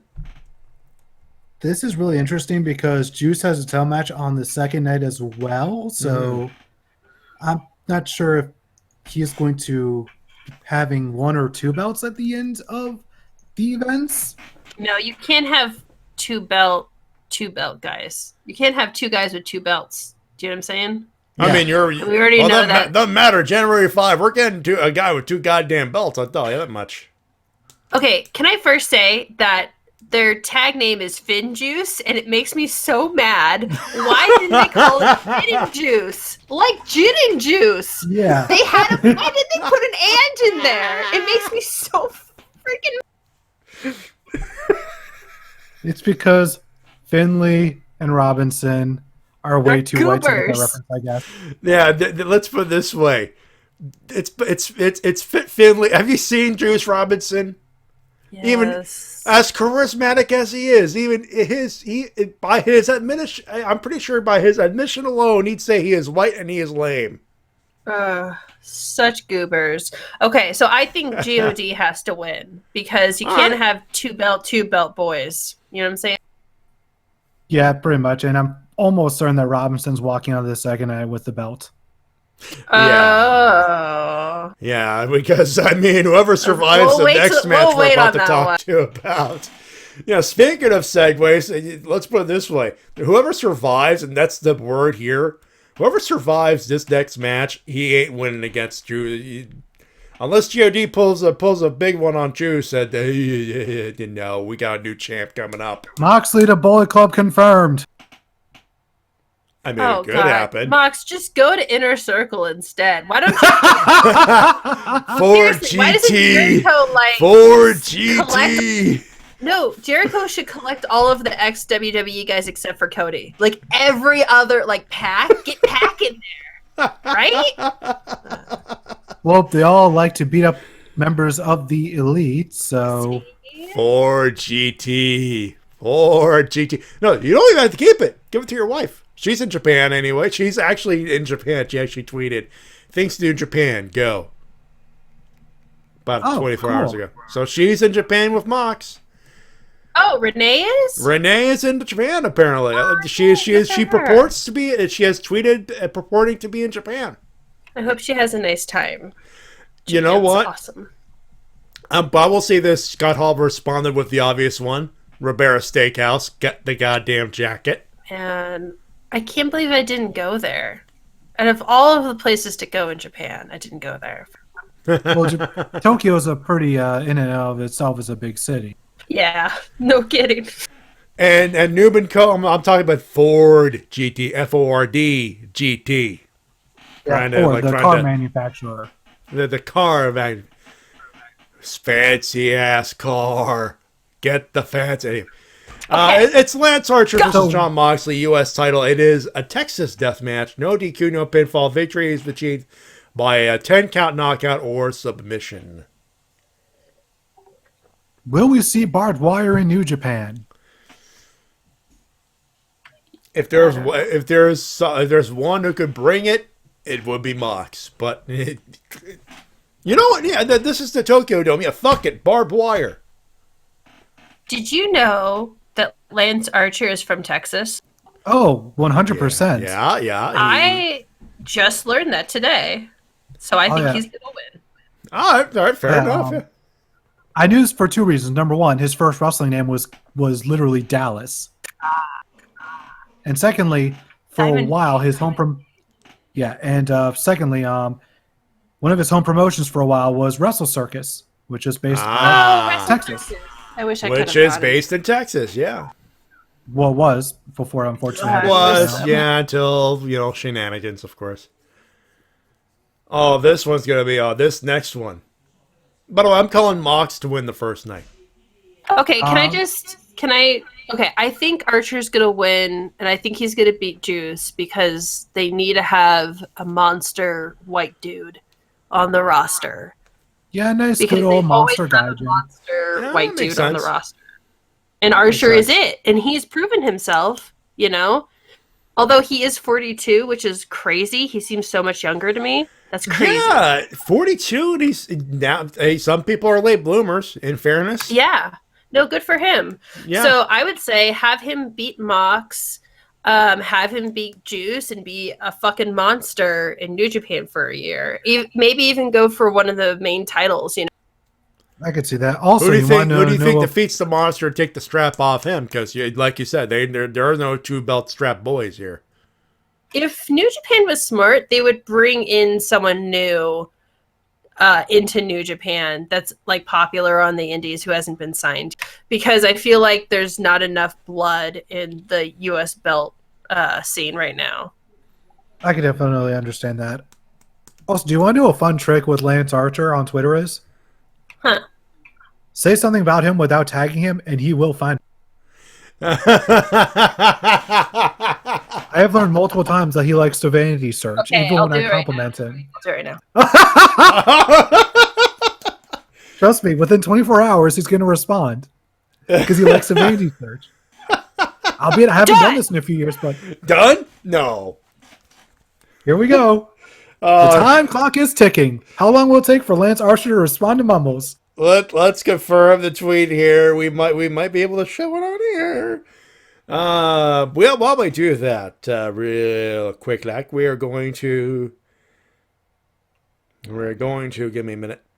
We're going to talk about the 6th match, the junior heavyweight title. Will Ospreay, Hiromu Takahashi. Ospreay's had a hell of a 2019. Oh, that's so wholesome. Mumbles? Lance Archer is nice. There it is. Yeah. Start the clock.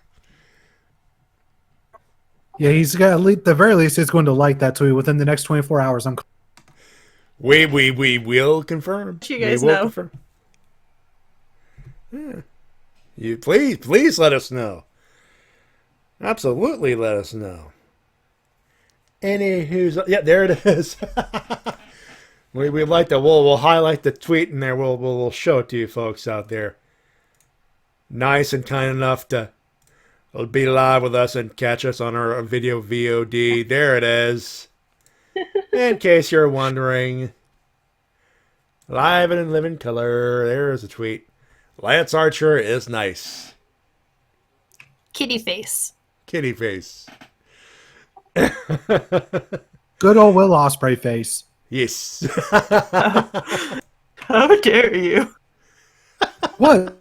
Hiromu Takahashi is the one who started calling him Ken. I know. But my kitties are so much cuter than Will Ospreay. Send tweet.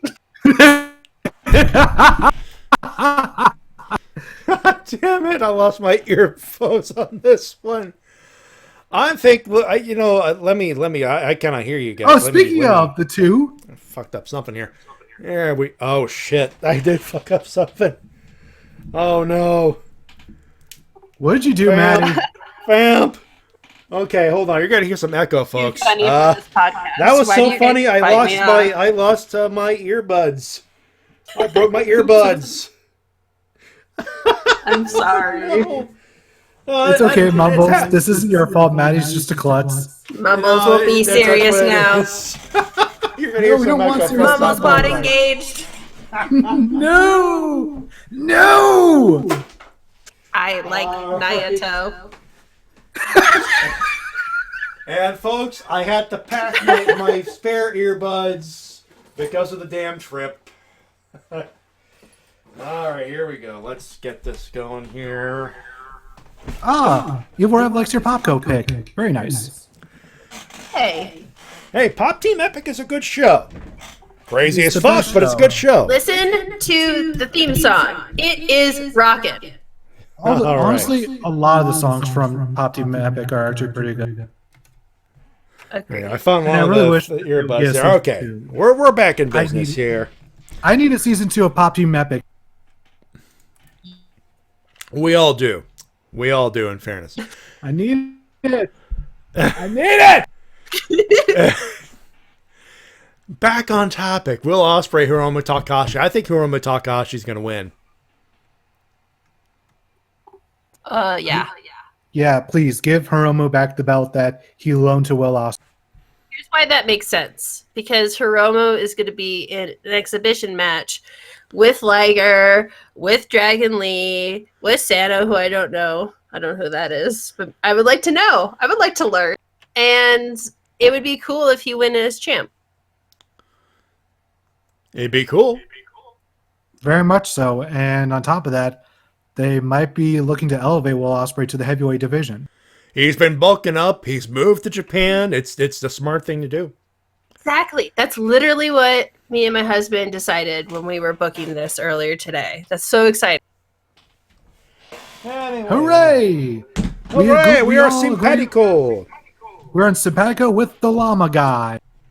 Llama guy. Anyway, we will continue this shindig by say it's the top 2 matches. Last 2 matches. Woof. Co-main Jay White challenge is the current IWGP Intercontinental Champion, is defending against Tetsuya Naito. Give Naito the belt. Oh, God. Please let Naito win. It's finally his time. We've waited years. Literally, just thinking about it makes my heart race. Like, I don't know if it's going to happen, but I really want it to. I will say this. They've made Jay White look so good the last few months. They've done an excellent job of seeding that out. He's hot now. No. Not in that way. Not in that way. We're talking about... Why not in that way? Why not in that way? Why not, Matty? I mean, the heat that he's been gathering. His abs, his new beard, the fact that he's still a nice He's one of the hottest. He is one of the biggest heels in the company. Hot. And he dresses like he's a member of MCR. I mean, come on. Yeah, Naito win. Naito, I think Naito's the win, but they've seeded that. They've planted that seed out a little bit. And that is not a bad thing. And of course, in the main event of the evening, have you said teed up? I don't think you've. All right, so right now it's really is now or never for Naito because they teased him winning in the main event of Wrestle Kingdom for several years, and if he loses again here, I think the fans are going to lose complete hope for him ever cementing himself as a legit main eventer in New Japan. I'm like literally having a fucking panic attack over. Like I need this to happen. Naito was the first thing that I really loved about New Japan. I first started watching when he came back from Mexico and he was like, I don't give a fuck. And I'm like, yeah.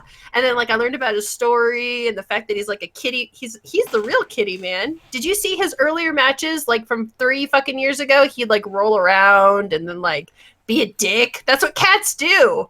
Anyway. Oh, trust me, I know that. I'm on my 3rd cat right now. Roll around and be a dick. Anyway, so like he is my true first love for fucking New Japan. He made me like love wrestling again because I was kind of burning out on WWE. And if he doesn't win, like I don't know, I was hard enough last time. Like I had a really fucking hard time last time, and like I don't know what's gonna happen. I don't fucking know. Also, there's a large fan base, a large portion of New Japan's fan base that are there to support Naito. Yeah. And like every time he loses at the G1, the commentators themselves point out that a lot of the audience members are visibly disturbed by it. Yeah. Because they're like, what the hell? We want Naito, and we come here every year to support Naito. What are you doing?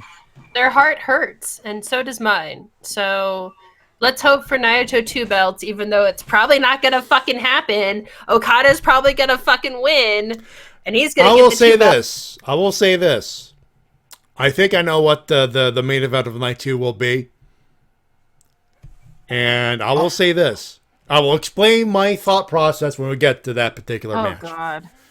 All right, makes sense. Oh, Okada God. versus Kota Ibushi, IWGP Heavyweight Championship of the World. Okada wins. And Kota is the challenger, having won the G1 Climax. And I'm with T-Dub. Okada wins.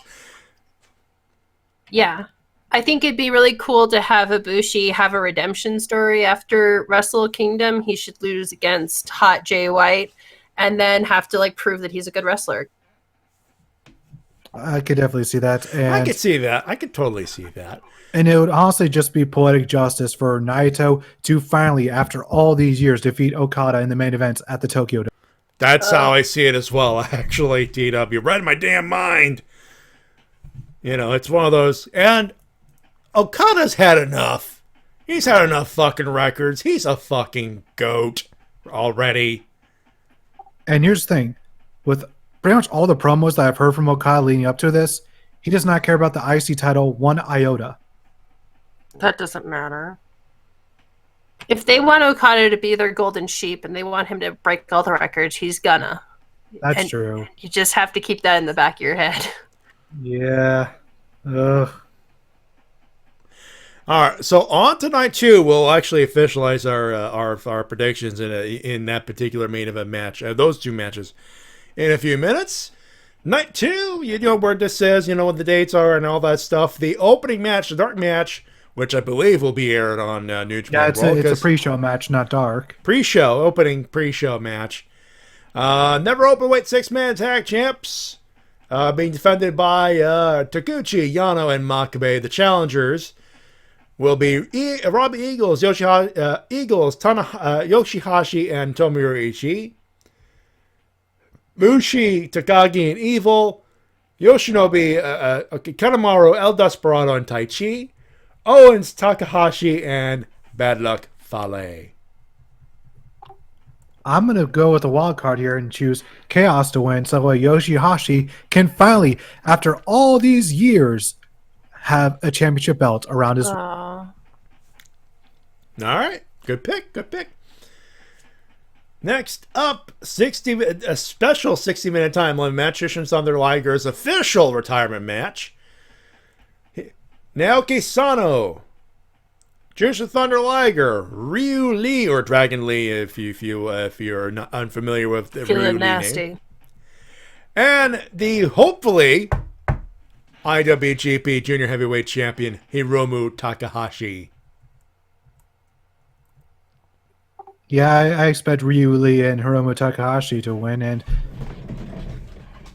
also I've heard a lot of people, for some reason, mispronounce Ryu Lee's name, which always annoys me. Yeah, Ryu as in Ryu. Yeah. Oh, that's a common mistake, I guess. It is. I know. In fairness, it is. It is, but it's a nitpick to me because then they go on to pronounce Ryusuke Taguchi's name correctly, and I'm like, I did not see the pattern with the names. Ugh. For me, it's always been, I know what the names sound like before I know what they look like when it comes to the New Japan guys, if that makes sense. Oh yeah, I can see that. So you could kind of sort of spell it phonetically in that case? Yeah, like Shabatters, you know, like that. There it is. There's a classic. So I think that Dragon Lee is going to pin Liger because if Hiromu has the belt, he can be like, hey, I wanted to pin Liger. I've been feuding with Liger leading up to this fucking match, and you have the audacity to pin him, Dragon Lee. Also, you almost killed me. Let's fight. Yeah, there's also that. That could, you know what? You joke, but at the same time, that could be the basis of the setup of the feud right there. Actually. Oh, I'm good at this. I know how to book.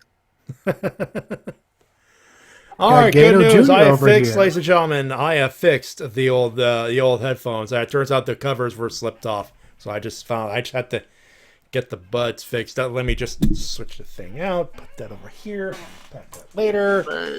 Put that thing. And by the way, while I do that, real quick, Junior Heavyweight Tag Team Championship up next. The champs El Fantasmo and Taiji Ishimori taking on, speaking of Bone Soldier, here's the good Bone Soldier, taking on Roppongi 3K, the Junior Tag League champs, Sho and Yu. Bullet Club to win because of Taiji Ishimori's abs and ELP's flippy dude. I have a note here that says Bullet Club stole 3K's trophies and belts. So maybe like if 3K wins, then they can get their stuff back. I could definitely see that. You know, in fairness, guys, stealing a bit from Yano? Really? Yeah. Really, guys? You could do better. That's Vince McMahon level. Especially Taiji. Yeah. Yeah. It'll be a fun match, though. Absolutely. I don't even really care who wins. I just want to see the fun match. Honestly, I hope they learned a lesson from last year and don't cut the tag title matches short again. Yeah, great. Because that was my biggest problem with Wrestle Kingdom last year was the fact that the tag title matches were shortened down compared to the rest of the show. Yeah. Are we still live? I mean, you can hear me, right? Check 1 2. Matty, what's next? T-Dub, we're off the air. We're actually off the air. We're disconnected here. Come on, let me switch out to the technical difficulties card. Great, just great. Thank you, Twitch. Much appreciated, fuckers.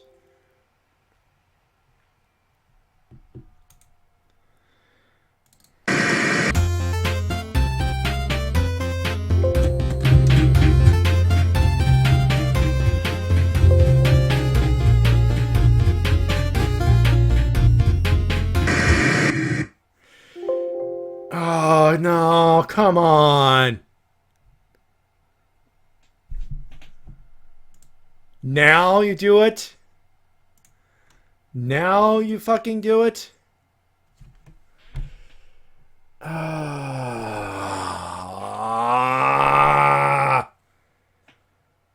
all the times, now. He's just a mark. Hello? Hello? Hey. We got technical difficulties. We got yanked off. Oh, the stream died. We were just chatting about Hot Boy. God damn it. The internet goddamn derp. That's what happened. Sorry. Let me try. We're still recording. That's the good news. So this will not be lost in the VOD. But also, I am really glad that I've gotten comfortable enough with my sexuality that I can talk about dudes like that. Mer. Sorry. We're back live. We're back live, by the way. There are some insecure guys in my work that would never do that. I appreciate it. And I just have no idea how people can still be that insecure in this day and age. Like, who gives a shit? Well, I don't care if you guys think they're attractive or not, but abs. Hello. Exactly. Hello. Yes, hello, Hi, Matty. Hi, Matty. We're back live. You guys talking about sexual stuff and people out of context. No, just abs. Washerboard abs on Taishin Shimori. You could cut cheese on that. They're like cheese. Washerboard style.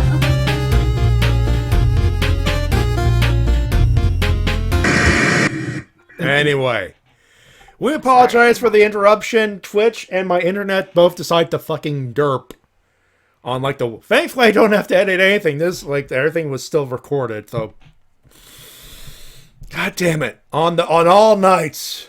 Of all nights. Anyway. So we were talking about the junior tag Washerboard abs.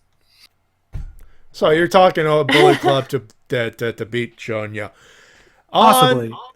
And washerboard abs. So there's that. Okay. British Heavyweight Championship. Zack Sabre Jr. defends against Sonata. I think Zack's going to win only because Sonata's going to win the heavyweight title later this year.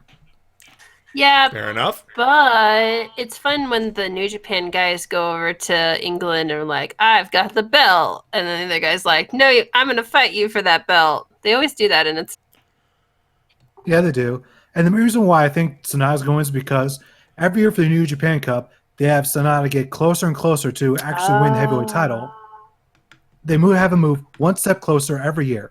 So this year, I think, is going to be the year he actually wins the heavyweight title via the New Japan Cup. Against Naito? Yeah. That early on, though? It could happen. Look, at this point, they need that shot in the arm to get people going, to get that shot. Because let's be honest, especially in North America, what's the hot name right now? And it's not New Japan. Wait, okay, so Dominion, who Is that whoever wins the cup gets to be in the main event? No, Dominion? that would be Sakura Genesis. Damn, because I was going to say, Dominion is always in Osaka. Guess who fucking hates Naito? It's Osaka. So if you were going to have Sonata beat someone... No, you know what it is? Naito feels bad for Sonata not winning New Japan Cup. He makes his defenses. He defeats, whoever, Jay White, Okada, whatever. He gets to a Dominion, and he goes, "Hey, listen, I don't have an opponent. Yo, Sonata, want to make a buck?" Man. Osaka would be like, "Hell yeah, we still hate Naito because sometimes we cheer for him, and then he says something rude to us. Fuck that guy." He definitely is very popular, though. Naito definitely seems more popular among the more urban settings like Tokyo. Mm-hmm. It's just like this very, very old, like shared hate that they have, because I think Osaka was the first crowd to boo babyface Naito before he went to Mexico. Yeah, there's so history. There's history. Like, Osaka. There's history because Osaka flat out rejected Naito. Exactly. Yeah. Guess they weren't a fan of the old Stardust gene. And Dominion is always a good show where something shocking happens. So if you're going to have Sonata win, that would be the place to do it. Yeah, absolutely. Yeah, very much so. But I do think that Sonata's going to win. And I predicted this last year that I think Sonata's going to win and usurp Naito as the new head of LIJ, because LIJ is the only faction I can think of that has been as stable as one can be. Yeah. The most stable of stables, if you will. Ugh. That's a good pun. In the IWGP Heavyweight Championship match, it's just a regular 60-minute time limit match. The winner of the Texas Death Match, we are calling, whoever wins, it's either, we're calling, some of you, Mumbles is calling Archer, I'm calling Mox, T-Dub here, I believe you're calling Archer as well? Yeah, I'm definitely calling Archer. Who do you think wins this one? Like, a part of me wants to be Juice just to have that redemption story, but as Mumbles did point out, they do need a monster gaijin. They haven't had one in a bit, so I could definitely see it being Archer. I don't know. I also think that Juice needs to evolve his character a little bit, because he's kind of been the same dude for like a year. So if he loses, maybe he can do something kind of new with that. Yeah, that makes sense. So yeah, with that knowledge in mind, obviously, if Archer wins, keep the belt on Archer. If Mox wins, put the belt on Robinson. Agreed. I think that would be the general idea of where you go on that one. Never open weight championship. Kenta defending against Hiroki Goto. Keep belt on Kenta. He's been doing good. Goto always loses the big match. He will lose. All right. Hold on. Didn't Goto defeat Suzuki like last year or the year before? Something like that. Doesn't matter. It's not the same. Very true, and I do hope that Kenta wins. Although I am calling Shibata to interfere at some point.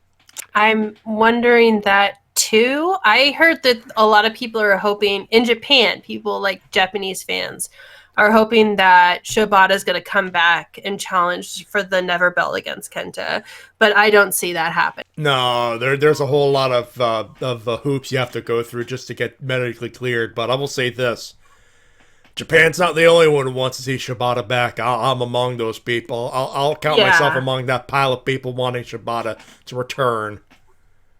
I would only want him to return if he's actually healthy enough to do so. Yeah, exactly. And there's no way for us to know if he's actually healthy or if New Japan's like, okay, healthy enough. That is true. And the thing is, I think Dave Meltzer reported like 4 or 5 months back that Shibata's apparently been trying to get medically cleared for like the longest of time, but they won't clear him apparently. It reminds me a lot of Daniel Bryan, to be honest. In a sense, yeah. Yeah, I guess there are always going to be these types of wrestlers that no matter what, they're always going to try to get cleared the best way possible because they just the only thing they know is wrestling at this point. By this point, they're He is the wrestler. Yep. And that's what they call him. And I think like him taking those physical bumps really just caused stuff to go through the roof as far as rumors are concerned. Yep. And I expect him to take when a he few took those more bumps at the G1 Climax, those rumors flew through the roof. Oh yeah, I thought like my gut reaction was like, oh shit, he's back, and then I just heard that he wasn't. So time can only tell on that one. Go ahead, T-Dub. Yeah, like I said, I expect him fully to interfere in this match and possibly cost Kenta the belt, although he could be offset by the Bullet Club interference. Yeah, it's gonna be a wacky match for sure. Yeah. Now this one, the next two matches, I don't know, this next one, they have it 6th on the card here. The losers of the championship matches that we discussed on night 1 are going to face off in a special match with the implication, the assumed implication being this is a glorified number 1 contenders match. So ooh. It's not officially official. They just did the two non-champions after the January 4th Intercontinental and Heavyweight Championship matches will meet. That's what they've highlighted here. So we're thinking Jay White versus Kota Ibushi in that case, right? Yeah. I think Jay White's gonna win. Yeah, I think that Jay White could definitely use a big event win. Yeah. With, of course, the crowd booing him. Of course. Very vociferously because he beat Ibushi. Hot. He's definitely got a lot of heat. Oh, yeah. Jay White could use his heat back, if nothing else. If Jay White is in that bracket, Jay White to get his heat back, get a win. Next one, oh boy. Hiroshi Tanahashi takes on Chris Jericho, who is the AEW World Champion. Now, they've discussed that this is not officially made official, but it is hereby agreed in kayfabe by the two competitors that if Tanahashi defeats Jericho, Tanahashi will get a shot at the AEW World title, but it's not implied in the official documentation. But Tanahashi versus Chris Jericho. I had a thought in my head here earlier, and I lost it. So I'm going to move on. Who do you guys think is going to win? One thing I want to note here is, according to Dave Meltzer, he said that back in the summer, officials from New Japan came up to the reporters and told them not to mention that quote-unquote new upstart company. Mm-hmm. And now they're allowing Tanahashi to actually bring up AEW in official promos. I get the feeling that this is it's basically Hiroshi Tanahashi. What are you gonna do? Fire me? That could very well be it. I think that could be like, dude, I'm trying to sell a fucking match. You shut the fuck up and let me sell a fucking match with Chris Jericho. Tanahashi would never speak like that. I'm not speaking verbatim. I'm just saying I'm Tanahashi. What are you gonna do? Tanahashi's too innocent to swear. Yeah, I think Tanahashi has to win. And if I was AEW, even if I didn't have my talks finalized with New Japan, I'd be like, we're going to let Tanahashi win. Like, just to show an offer of good faith. Let's see where this goes. Yeah. My question, and I got my thought back, the question in my head is, now with the implication that Chris Jericho has said, hey, I will offer you the title. Do they acknowledge it and let Jericho walk into the dome with the AEW World title? Oh, yeah. Well, they kind of have to at this point. Oh, yeah, for sure. That's a good question, though. I didn't even think about that, but I think like so. If New Japan is still stuck, it still holds that quote unquote grudge. Yeah, Jericho's going to bring the belt, but no one is going to let him do it, or they won't acknowledge it. That's a good point. But I think they're going to bring it. I think Jericho's going to bring the belt regardless. I don't think they're going to. I think they will acknowledge the British heavyweight title because of their relationship with Ref Pro. But I get the feeling the announcer's going to we're going to let them bring the belt. Do not acknowledge the world title belt. Let the wrestlers they kind of do have that. to because it's part of the storyline now. They brought it. It's not in the official documentation that we see now, but they did bring up that in the I'm on New Japan Pro Wrestling and NJPW. I can't talk.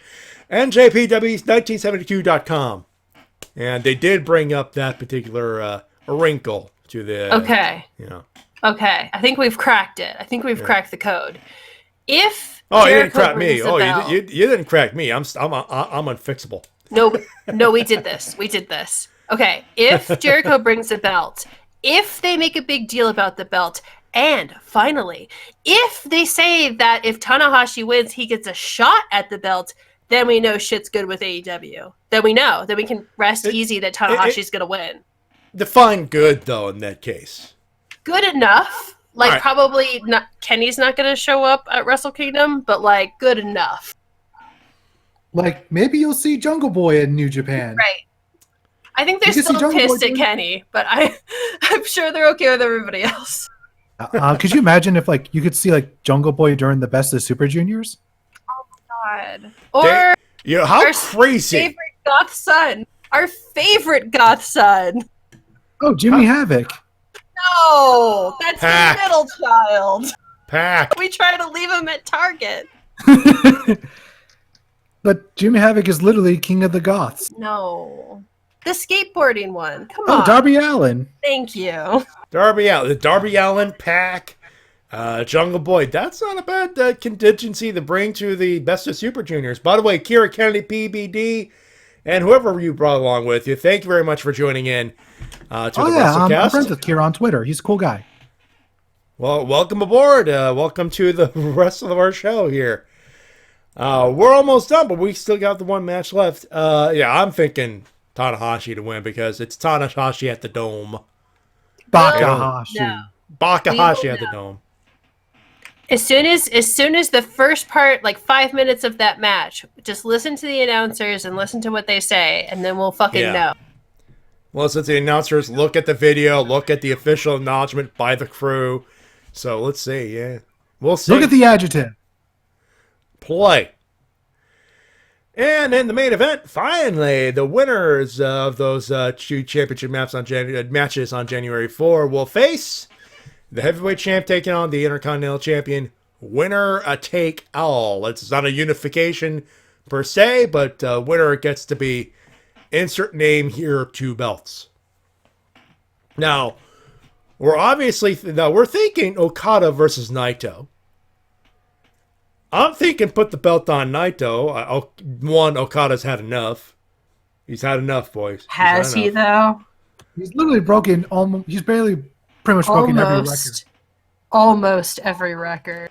And this whole 2 belts thing has been Naito's idea for what, a year and a half? I would say the first time I heard him bring up the 2 belts thing was like in the early summer, late spring. Long ago. It only makes sense for if Naito is involved in this match, Naito wins, period. Yeah, I'm feeling the nervousness as well. I know. They fucked over Naito first, but here's the thing. That's a lot of merch money. They have slow cooked this storyline for so damn long. They've been patient. I don't want to see Okada 2 belts. And if Naito is involved in this, it's Naito 2 belts. Like, it's just almost perfectly laid out in front of them for the perfect storybook ending. No, it's gonna be fucking Okada. Because look, Okada's broken every fucking record. He is their golden boy. Even if Naito came up with the idea first, which, by the way, was probably inspired by UFC. I don't know if Nunes won both belts before Naito brought it up, but I kind of doubt it. Because I feel like Becky's whole 2-belt thing was because of UFC too. Anyway. Yeah, possibly. It doesn't matter that Naito brought it up first. Okada's the one that breaks records. And this is where you could lose a lot of people. If Okada wins, LOL, doesn't seem to make sense to me. Doesn't it? It doesn't make sense to me, no. I know, but like that's what people said in 2013 when John Cena kept fucking winning. But John Cena kept, my Twitter mutual, John Cena, kept fucking winning. Even though people were like, he can't keep overcoming these odds, can he? Yes, he can. He's John Cena. And what if they're doing the same with Okada? I hope not. I hope not. Like, the one thing I'll give Gato is that he seems to have more self-awareness than McMahon when it comes to fan reactions. Yeah, this is why I'm like, this is Gato. Gato has the ability to build stars when needed. He had an uphill battle with Okada at first. It just seems to me it makes more sense. You've started this story of a guy who said, I want 2 belts, and it was so innocuous, it's such a throwaway line, to now it's an absolute possibility. It only makes sense to put both belts on Naito. And unlike McMahon, who likes to throw away the predictable to think, fuck you, it's predictable, New Japan has this sense of, yes, it will not make sense. Yes, they have long-term booking for years, it seems at times, but to me, it just seems logical. Like, fuck the records. You got Okada. You can tell Okada, look, dude, you can have your belts back by the end of the G1 Climax. You'll have your mojo back. You got years. We have a perfect story with Naito here. Hold on. Why fuck that up? Mumbles has a point. What is it? Okay. Every wrestling company has to have a golden child. Every single wrestling company since the beginning of time has one dude who carries the company. It's always fucking been like that. And New Japan is no exception. They always pick a guy that they want on top, and they keep him on top for a long time. Tanahashi, right? Okay. Yeah. Here's the thing. Naito's fucking old. He's older than us. He's old. And Okada is young. He's younger than us. He's young. And so wouldn't you rather put all the accolades on the young guy that you want to keep around until he's fucking 40 instead of the guy who is almost 40? Yeah, wow. Naito's 37. I wouldn't be able to tell. Yeah, Naito's 37. Still in the prime of his career, to be fair. Okay. I'll open this by saying I'm not a booker. I'm literally a Monday morning, a Tuesday morning quarterback, armchair booker, whatever you want to call me. This is where I see my logic is. This is strictly my opinion, obviously. I'm the booker of New Japan Pro Wrestling, and I've done exactly everything Naito has done. Not Naito. Everything Gato has done up until this point and gets the exact same reactions. I'm in the same position, and I have these 4 guys who have shouldered the burden of trying to rebuild the New Japan main event scene ever since they lost Kenny Omega as the world champion, who was their big foreign ace. I'm looking at the reaction not just from Japan, the local crowd, but the general audience, which they will attract because whether I like it or not, Wrestle Kingdom attracts everybody. So, I'm looking at this. Jay White's my foreign ace, and he's also my pretty much my top heel. So I'm having him. So yeah, but I also want to put this idea of Okada and Naito having a rematch because it is an anticipated matchup. So I go, okay, Jay White gets his heat back with defeating Kota Ibushi, and Ibushi's got a contract. We could rebuild and do the redemption thing and put the belt back on him at some point. Fair enough. But I'm looking at Okada versus Naito. If you came to me with that proposition 2 or 3 years ago, put the belt on Okada. Absolutely. The crowd seems on the side. There seems to be on that side. On that side, there is positive reaction for Okada. I agree with you there. This year, I'm worried about crowd fatigue. Because yes, Okada is their golden boy. I completely agree here. But there's a part of me that's worried, okay, put belt on Okada. That seems obvious. But what's it going to hurt our bottom line down the line? Because yes, Naito isn't universally loved all over the place. That's fair. But I have this wonderful story that started over nothing, and it's been blossomed into something that's involved 4 of my top guys. Into a situation where we have Tokyo Dome for 2 nights, and we have this wonderful situation of a tournament-like situation with 2 belts. I'm looking at this, and I'm going, I want to put the belt on Naito. I'm not worried about my golden boy. My golden boy could lose 1 or 2 matches every once in a while. Every ace, every golden boy, every top guy has lost a match or 2 without too much ill effect. This isn't just any fucking match, though. This is the match. They're having someone hold both fucking belts. To me, I'm worried about the bottom line. Yes. Yeah, this is definitely... Listen, I want Naito to win. I hope Naito wins. My heart tells me Naito is going to win. But I kind of think Okada's going to take it. I have to... One has to worry about overexposure. Yeah, because WWE is a big guilty factor when it comes to overexposure and to overpushing their top stars to negative effect. Roman Reigns, hello. To me, I'm worried about that. Because yes, Japan will appreciate Okada and everything else. But we have to show Okada, the Golden Boy's fucking human at one point.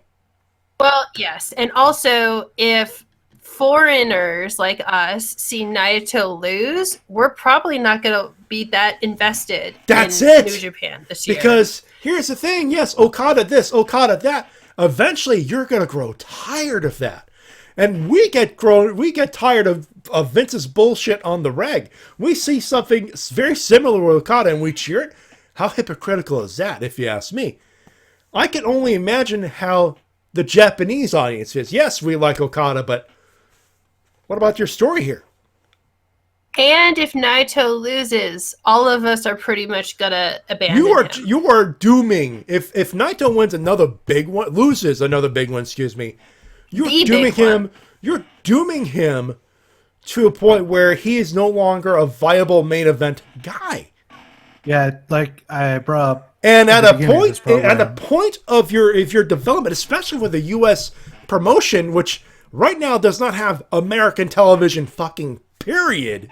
Right. You want as many guys on top as humanly possible. And you want to keep them as strong. Okada will win this first match on January 4th. That will keep him strong, period. Because a great match against Ibushi is a foregone conclusion at this point. We both know this. I think that it really comes down to the old way of thinking with New Japan and the new way of thinking with New Japan. I think if it was the old way of thinking for booking with New Japan, Okada's going to win. Yeah. But if... shit. Not again. Then I think Naito's going to win. That's really what it comes down to. You got cut off for a few seconds there, so let's reestablish here. Try that again. Say that again. Okay, so I think that it's the difference between old way of thinking with New Japan and new way of thinking with New Japan. And if they're going to book like they've always booked in the past, it's going to be Okada. Yeah. If they're concerned about foreign people watching and the U.S. market, then Naito's going to win. That's what I think. And that's how I see it as well. If the old way of thinking here's how I see it. If you're worried about your domestic market, put the belt on Okada. It's the safe bet. Fair enough. But if you are trying to you are active, you are, what, 3 years now? 3 years you are 3 years active into a U.S. expansion, which is the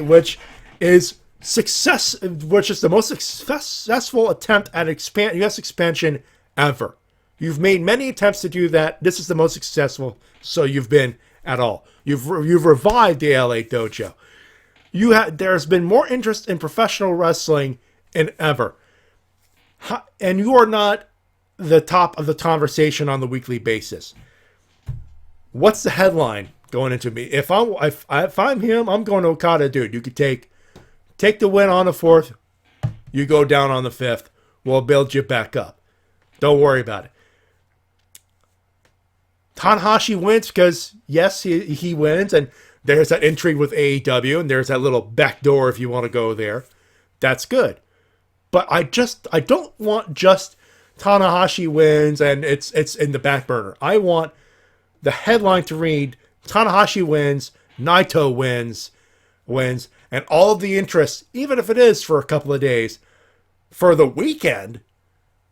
Hell, that's a big weekend. If you get everybody talking about you before Monday Night Raw hits, and good luck to Raw trying to top their shit. For me, it's simple. Put both belts on Naito. I'd say new school thinking, because the old school means you don't care about the states. You don't care about what everybody wants. And as I brought up earlier in the program, and as we brought up just a few minutes ago, if Naito loses here, he essentially becomes New Japan's Dolph Ziggler. Oh, I don't want that. Naito is far more talented than Dolph Ziggler. Oof. And he has better hair than Dolph Ziggler. Well, that goes without saying, but we're not gonna, that is semantic detail here. Okay. So if they're going to have Okada win, can they just do us a solid and have Jay White beat Naito on the first night? Like, can we just get it out of the way so I don't have to have my heart fucking broken? Can we do it that way? And again, yes, the headline is, yes, you have a foreigner in the main event night too, but people wanted Naito. It's the same effect. It's the same effect. Like she'd rather just get the Band-Aid ripped off right away. Exactly. I know, but here's the thing. We're all hoping Naito wins too, so we're going to be along with you on that for the ride. And that's going to be a long one, and it's going to be a nerve-wracking weekend. And it starts in a couple hours. Can you believe it? Well, for you, it starts. For me, it's like I'm with you. I'm not watching this. I need to sleep. I need my sleep here. But for those watching this live and in living color, yeah, good luck, folks. Good luck. But, so here's some good news. New Year's Dash, they're going to do it, but they're not doing it at Cork and Hall. They're at the Ota City Gymnasium for this one. All matches will be declared at match time. The one official piece of business that they have announced is the final ceremony for Jushin Thunder Liger, which somebody will interrupt, probably Jay White. Yeah. I know, but most Japanese retirement ceremonies are very formal. Like, I've seen some of those things. They take that shit seriously. I don't think people are gonna. You be going the wrong way, nuclear heat, wrong way, go away heat if you did that. Yeah, I suppose. Especially for Liger. Especially it is Liger, yeah. And I'm probably gonna cry when Liger's final match happens. We're all gonna have like that little bit of when that happens, admittedly. Yeah. That said, that's Wrestle Kingdom weekend. Wrestle Kingdom 14. We took a little longer than expected, but we're almost done. We got winners and losers, and we begin with our losers and Mumble. I'm sorry, can't talk. Mumbles. She has multiple mumbles. Digital Mumbles. Many mumbles. I mumble, you're Mumbles. That's what it is. You kick us off with some losers, please. Oh, I guess a loser would be, I don't know, people who didn't enjoy the trashy TV show that was the Lana wedding. Well, I'll count myself in that list of losers, and I didn't. But yeah, that's fair enough. T-Dub.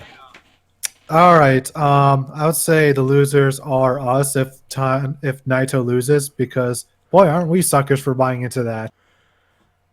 Again, such a well-built storyline. You'd be pissing a lot of people off if you put the belt on Okada after all that. Anyway, for me, WWE for exactly that wedding segment, because they had a hell of a first. I watched Raw on Monday. Okay, I forgot to bring this up. Go ahead. But when it comes to having a proper wedding segment, the best way to use that would be to have a turning point in a storyline. Like in Lucha Underground, the wedding between Johnny Mundo and Taya Valkyrie. Yeah. Also on Impact, the wedding between Braxton Sutter and Laurel Van Ness. Those are major storyline developing moments. When it comes to the one on Raw, it was just, at the end of it, business as usual. Yeah, lesbians. And that's it. This wasn't a stopgap. It wasn't like a major turning point. It was, we ran out of fucking ideas and needed to get viewers on our shit. But enough about that. Yeah, losers WWE just for that, because you had a good first hour. Murphy versus Black was awesome sauce. And that's just the one match I could remember off the top of my head. Yeah, winners, please, a TW. No, winners, please, Mumbles. My winner is Becky. Her promo work has really improved over the last couple months, and I thought her promo about how she wants to fight Asuka was pretty dope. I couldn't agree more. T-Dub.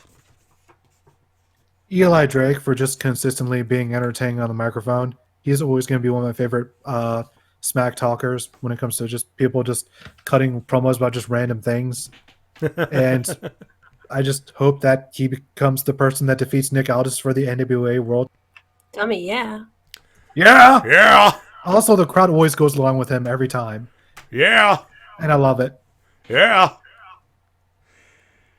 Could not agree more. Yeah! Anyway, winners. I'm going to start with Randy Orton. For those who don't know, he was on Raw and he was working the injury angle from. I hated that so much. It was so stupid. It was.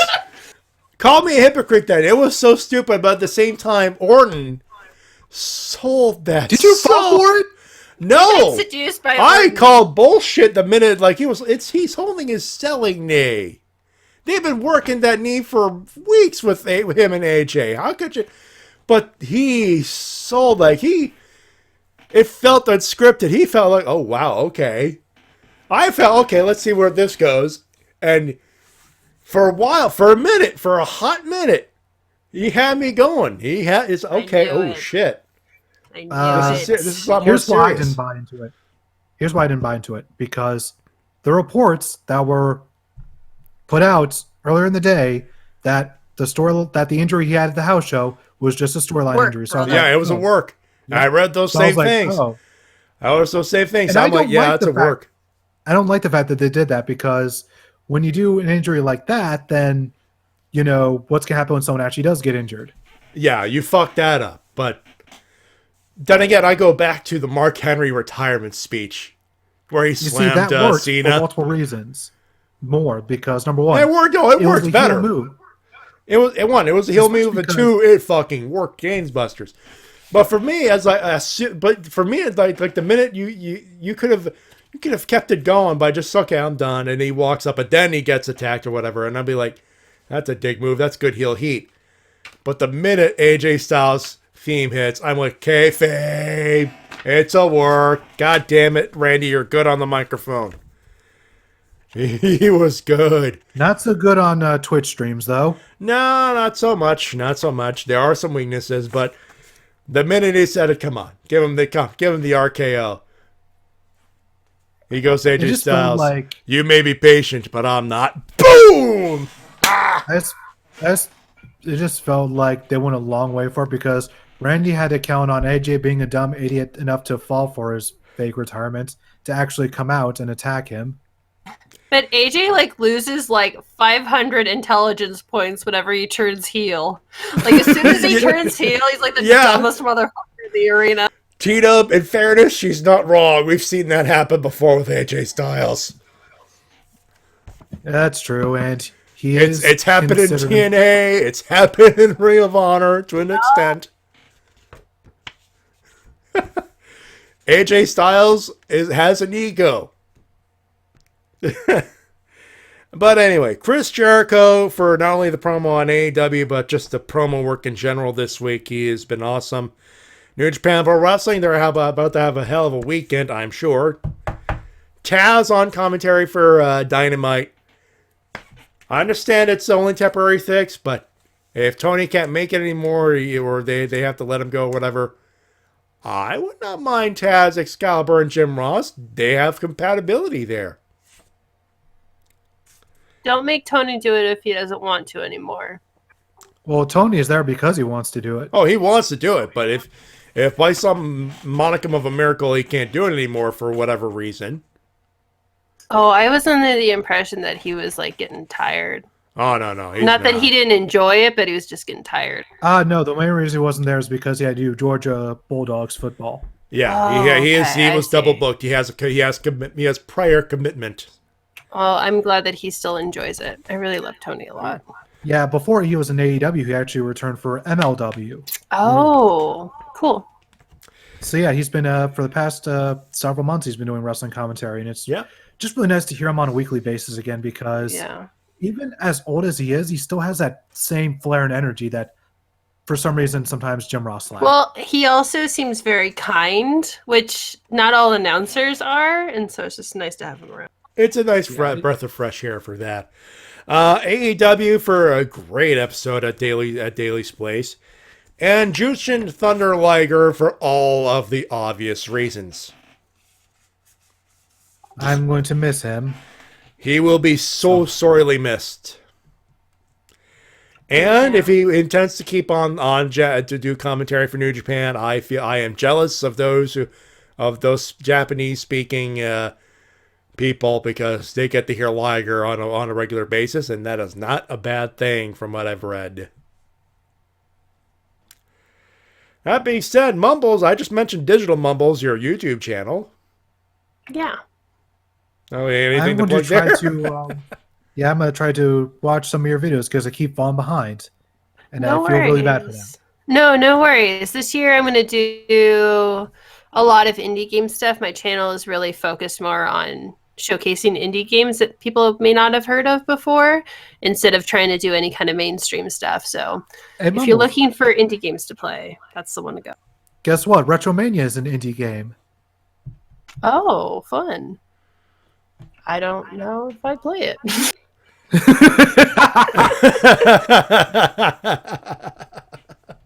Somebody don't hear that game once it comes out, because then she won't be able to say no. Look at it. So Digital Mumbles on YouTube. Subscribe. Hit that bell for her. You will enjoy her work, I am sure. Tina, new video coming up soon, correct? Finally getting back on the horse and going to be making a new scripted review video coming out within the next 4 days. So get ready for that. If you want to catch that a little earlier, you could go on his Patreon, patreon.com/TWK reviews. A minimum donation of, I believe it's $1. $1 gets you access to videos before they go live on YouTube. And I believe, Mumbles, you have a Patreon as well. Yes, mine is just patreon.com/mumbles. I got lucky. That works. Of course, donations are also always appreciated. I have my tip jar, paypal.me/Matty Jay 316. Donations are optional, but always appreciated. And you can follow us on Twitter at Matty Jay 316, at TWK Officials, and at Nice Move Mumbles. On Twitter, of course, I'm on Instagram as well at Matty Jay 316. T-shirts, streamlabs.com/RVT Entertainment/merch. Get the merch. We got mugs, t-shirts, caps, all that kind of stuff. Emails, go to the Wrestle-Cast@gmail.com. And finally, once and one more time, no Wrestle-Cast next week, as I will be in Orlando, Florida, for Awesome Games Tunquik 2020, starting Sunday, January 5th. Can't talk. January 5 to January 12. 24 hours a day, for all of them 7 days. So there's that. I'm sure you will enjoy the shit out of that. Many stuff. You may see myself, the Shades and Spade Ace in the audience at one point. And if you want to donate, if you're not in Orlando at all, you can catch it at twitch.tv/gamesdonequick. If you don't have the Twitch Prime subscription thing, if you have Amazon Prime, you have Twitch Prime, you can send it over to them. It's $5, and it goes to the Prevent Cancer Society for the Prevent Cancer Foundation. Excuse me. It's a wonderful organization, and it's a wonderful show. You will enjoy it, I am sure. And we'll be there. I have my YouTube channel as well. I will be doing the old first person Matty gimmick. Hopefully with stuff to show I got a whole week to vlog, so we will hopefully do stuff at the same time. But until then, we thank you very much for tuning in and saying hi to us as per usual. Until 2 weeks from now, on behalf of Mumbles. And I'm, of course, my good buddy TWK. Until next time, this is TWK of TWK Reviews telling you to work your gimmick. And also, Mumbles is a nerd. What? Oh. Yeah, I said it! I can beat you up, bro. You know I could. Well, yeah, you're like a foot taller than me. Yeah, I can destroy you. I can run. I got calves of steel. I can run. Bro, I can outrun you. I will find you. T-Dub, give it to her. What is she? Nerd! Gotta bring up Luke Ski on that one. Luke Gallows. This is the last time I'm on this fucking show. Sorry. Well, last time until next year at least. I guess. We really need to bring you back, especially around G1. We missed you around that time. Yes, please. We got to bring you back. You know what? Best of Super Juniors, maybe, or new. We'll figure something out. My name's Matty. Best of Super Junior has all the pretty boys. That's very true. I love pretty boys. My name's Matty Jay. Remind you to help professional wrestling, support your independent promotion as soon as possible. We shall talk to you in 2 weeks. Until then, Orlando, I shall be in you phrasing. Bye, everybody. Bye.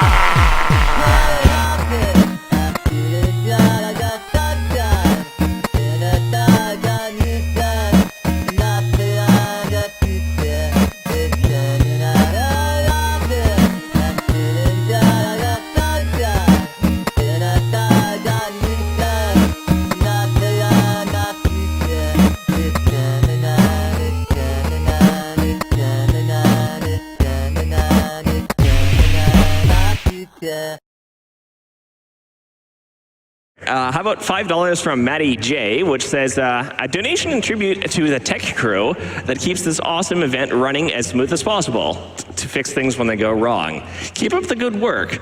The money goes to the Mario 3 race, as it just wouldn't be a GDQ without it. May I get a hype from the crowd? Hype. Thank you, crowd. Just give me all the bacon and eggs you have. Wait. I worry what you just heard was, give me a lot of bacon and eggs. What I said was, give me all the bacon and eggs you have. Do you understand?